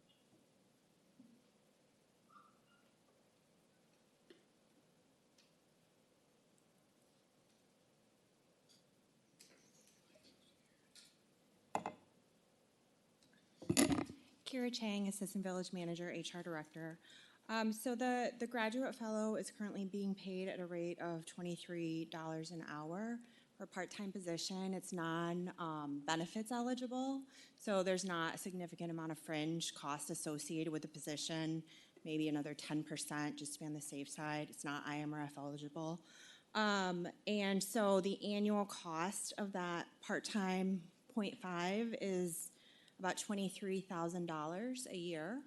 And if you wanted to be safe, you could add another 10% or so, which would bring you to what, $25,000. I don't have a specific range for a filing clerk, but I imagine it wouldn't be significantly different in cost on an hourly basis from the graduate fellow. So you're really talking about $50,000, rough estimate for the addition of the two part-time positions.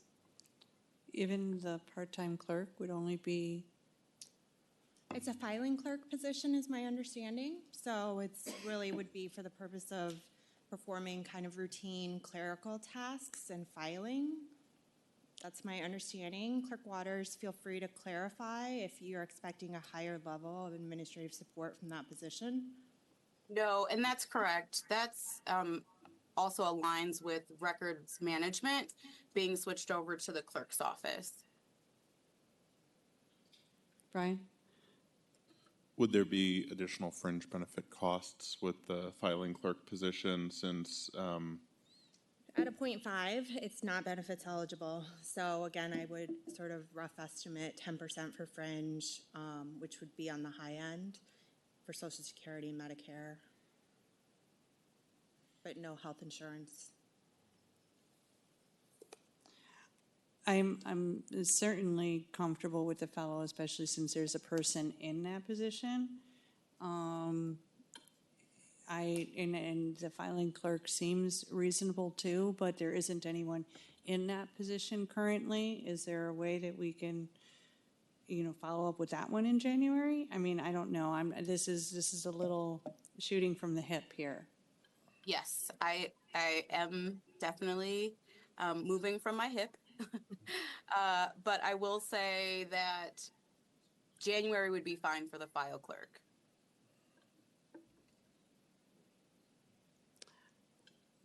Why would we? I mean, we don't have the,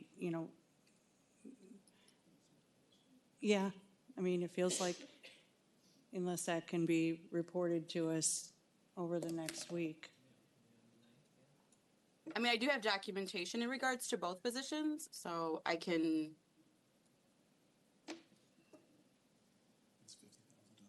I can certainly work to get something presented to you within this week.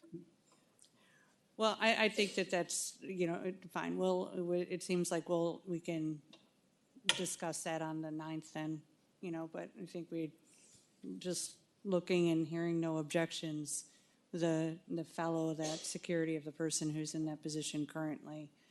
I see that as the more urgent need. Yes. And just to provide, much like Kira just said, it is a part-time file clerk that would be non-union, averaging an anticipated annual wage at $24.26 an hour, upwards of $35.2017 an hour. And the expected requested hire date would be Q1 of 2026. Okay. So,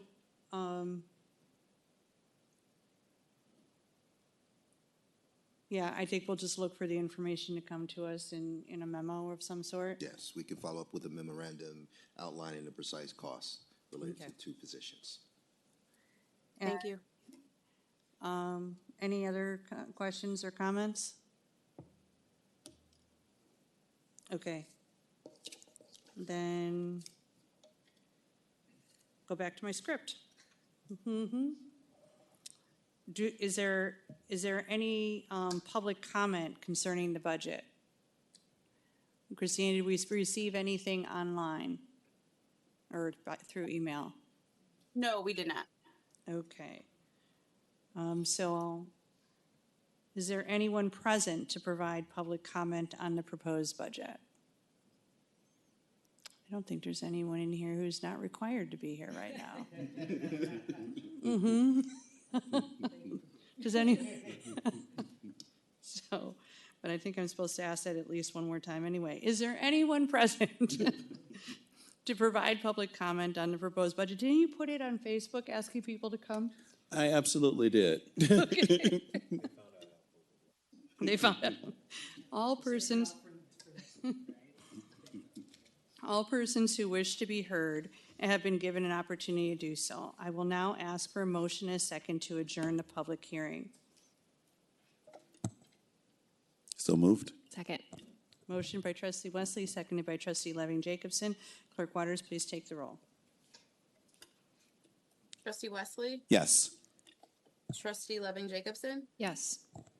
Trustee Eater? Yes. Trustee Enya? Yes. Trustee Straw? Yes. Trustee Taglio? Yes. President Skaman? Yes. Okay, great. The motion is passed and the hearing is adjourned. Thank you. We have called to board and clerk. Clerk Waters? Nothing for me. Okay. Yes. Brian?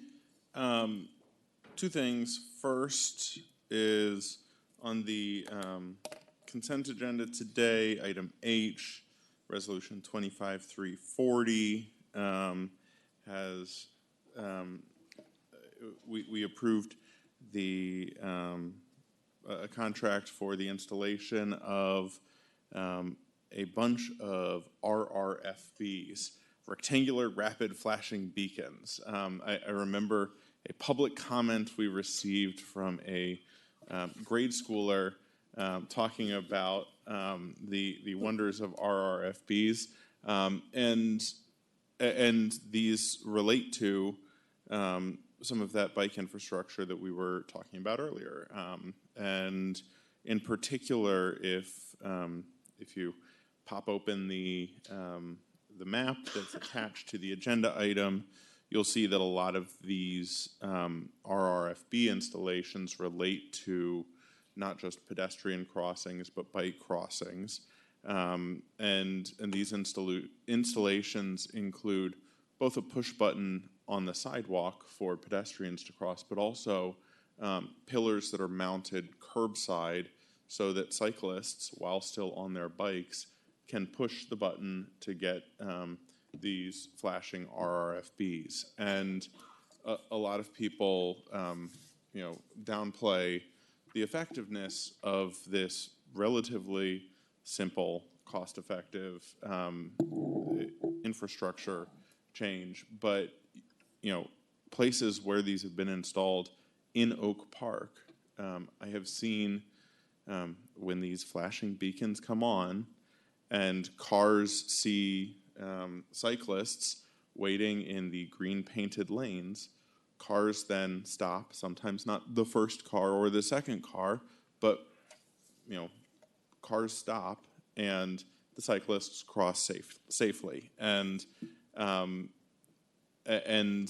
in particular, I see that on the bike boulevards near the high school, which has been just great to see in the mornings, because it used to be that those crossings at Chicago and Oak Park Avenue, close to the high school, were places that were frequently unsafe. So I'm super excited about the installation of these RRFBs that will be happening next year. So, get the word out. RRFBs are coming, and it's awesome. And in addition, right now, Fenwick is up 31-28 over East St. Louis in the Class 6A finals. So, hopefully, Fenwick is going to be bringing home a state championship here around the time that in football. around the time that we close out the meeting. We have just about 2 minutes left to go in the fourth quarter. So, while we're here doing our thing, they're doing their thing. Fantastic. I just want to say I love to see the steps we're taking with Granicus, the expansion with the AI. I think it's going to be amazing. I think it's also going to have some issues, but that's okay because AI isn't perfect. But I think it is incredibly valuable and helpful to folks, and it helps me out every day. So I think it's going to be an amazing thing for people to use when they land on our website to actually get access to the wealth of information that we provide there without actually, one, having to look for it, but two, typically even knowing what they're looking for. That's the beauty of generative AI, is that it can understand your context and often present you with information that you want to see but don't know how to actually ask for. So I'm incredibly happy to see us moving in this direction. Thank you. No comment. I would like to promote and invite everybody here and in the community to two events. One on Saturday, December 6th at noon at our community garden at 4910 West Quincy Street. It's about 2 miles west on Madison. It is our annual event where we put the garden to bed. We honor gun violence victims and survivors. We sing songs. We have hot chocolate. We make s'mores. It's a really beautiful sort of end of the gardening season and a way to honor, families and friends who've experienced gun violence. And then the other event is here in Oak Park on Monday, December 8th. This year, the annual gun violence vigil to end gun violence is at St. Edmund's Church, 188 South Oak Park Avenue at 7 o'clock, Monday, December 8th, 7 o'clock. This is an annual event held nationally with a bunch of co-sponsors. It's a really beautiful and important time to remember. It falls every year around the anniversary of the Sandy Hook shooting, but we gather to honor all victims and survivors of gun violence every year around this time. So please join if you can. AM or PM? Oh, PM. 7 p.m.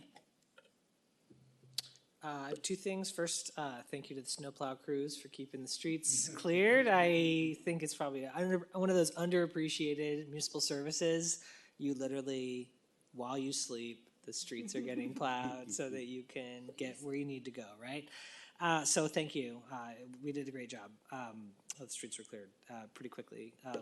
And more snow keeps coming, so thank you for your continued work.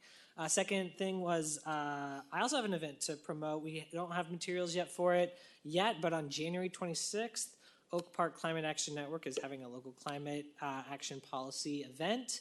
I think Lindsay will be there. Yes, thumbs up as well. But everyone in this room, my colleagues as well, are invited to this event. We're going to have hear about climate policies in Oak Park.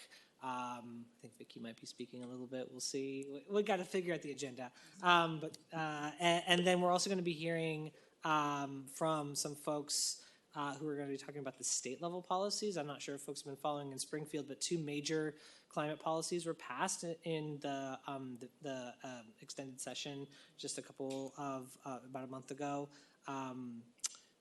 The Clean Reliable Grid Act and then the Transit Bill, which both had some major climate implications that are very positive. So obviously we passed in 2021 the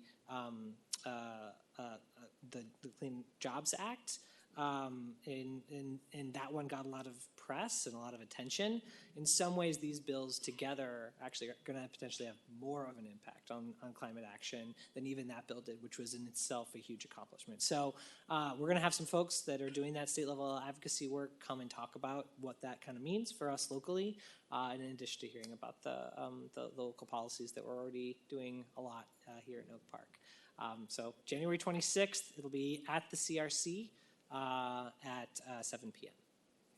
That's it. Thank you.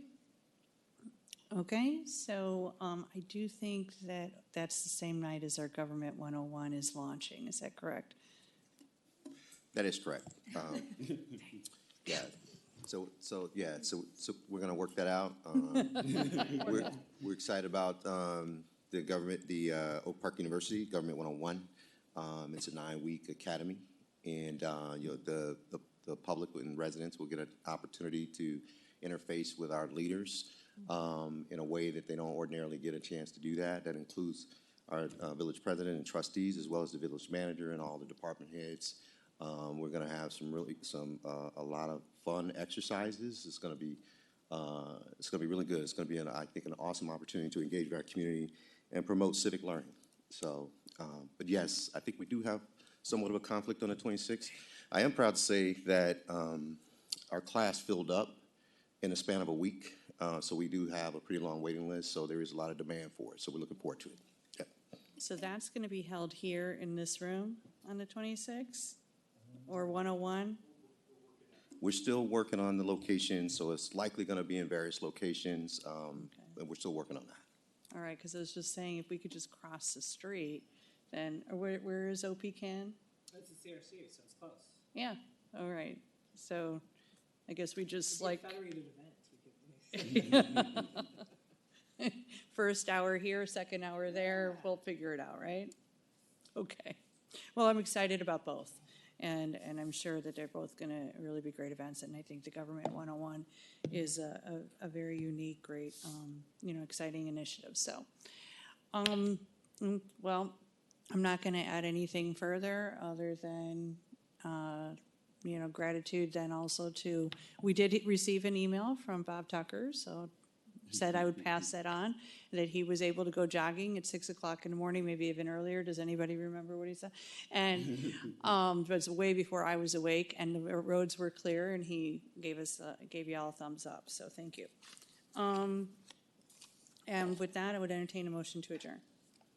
So moved. Second. All in favor? Aye. Aye. All right, thank you. Fenwick intercepted the ball, scored another touchdown, up by 10. 2 minutes left.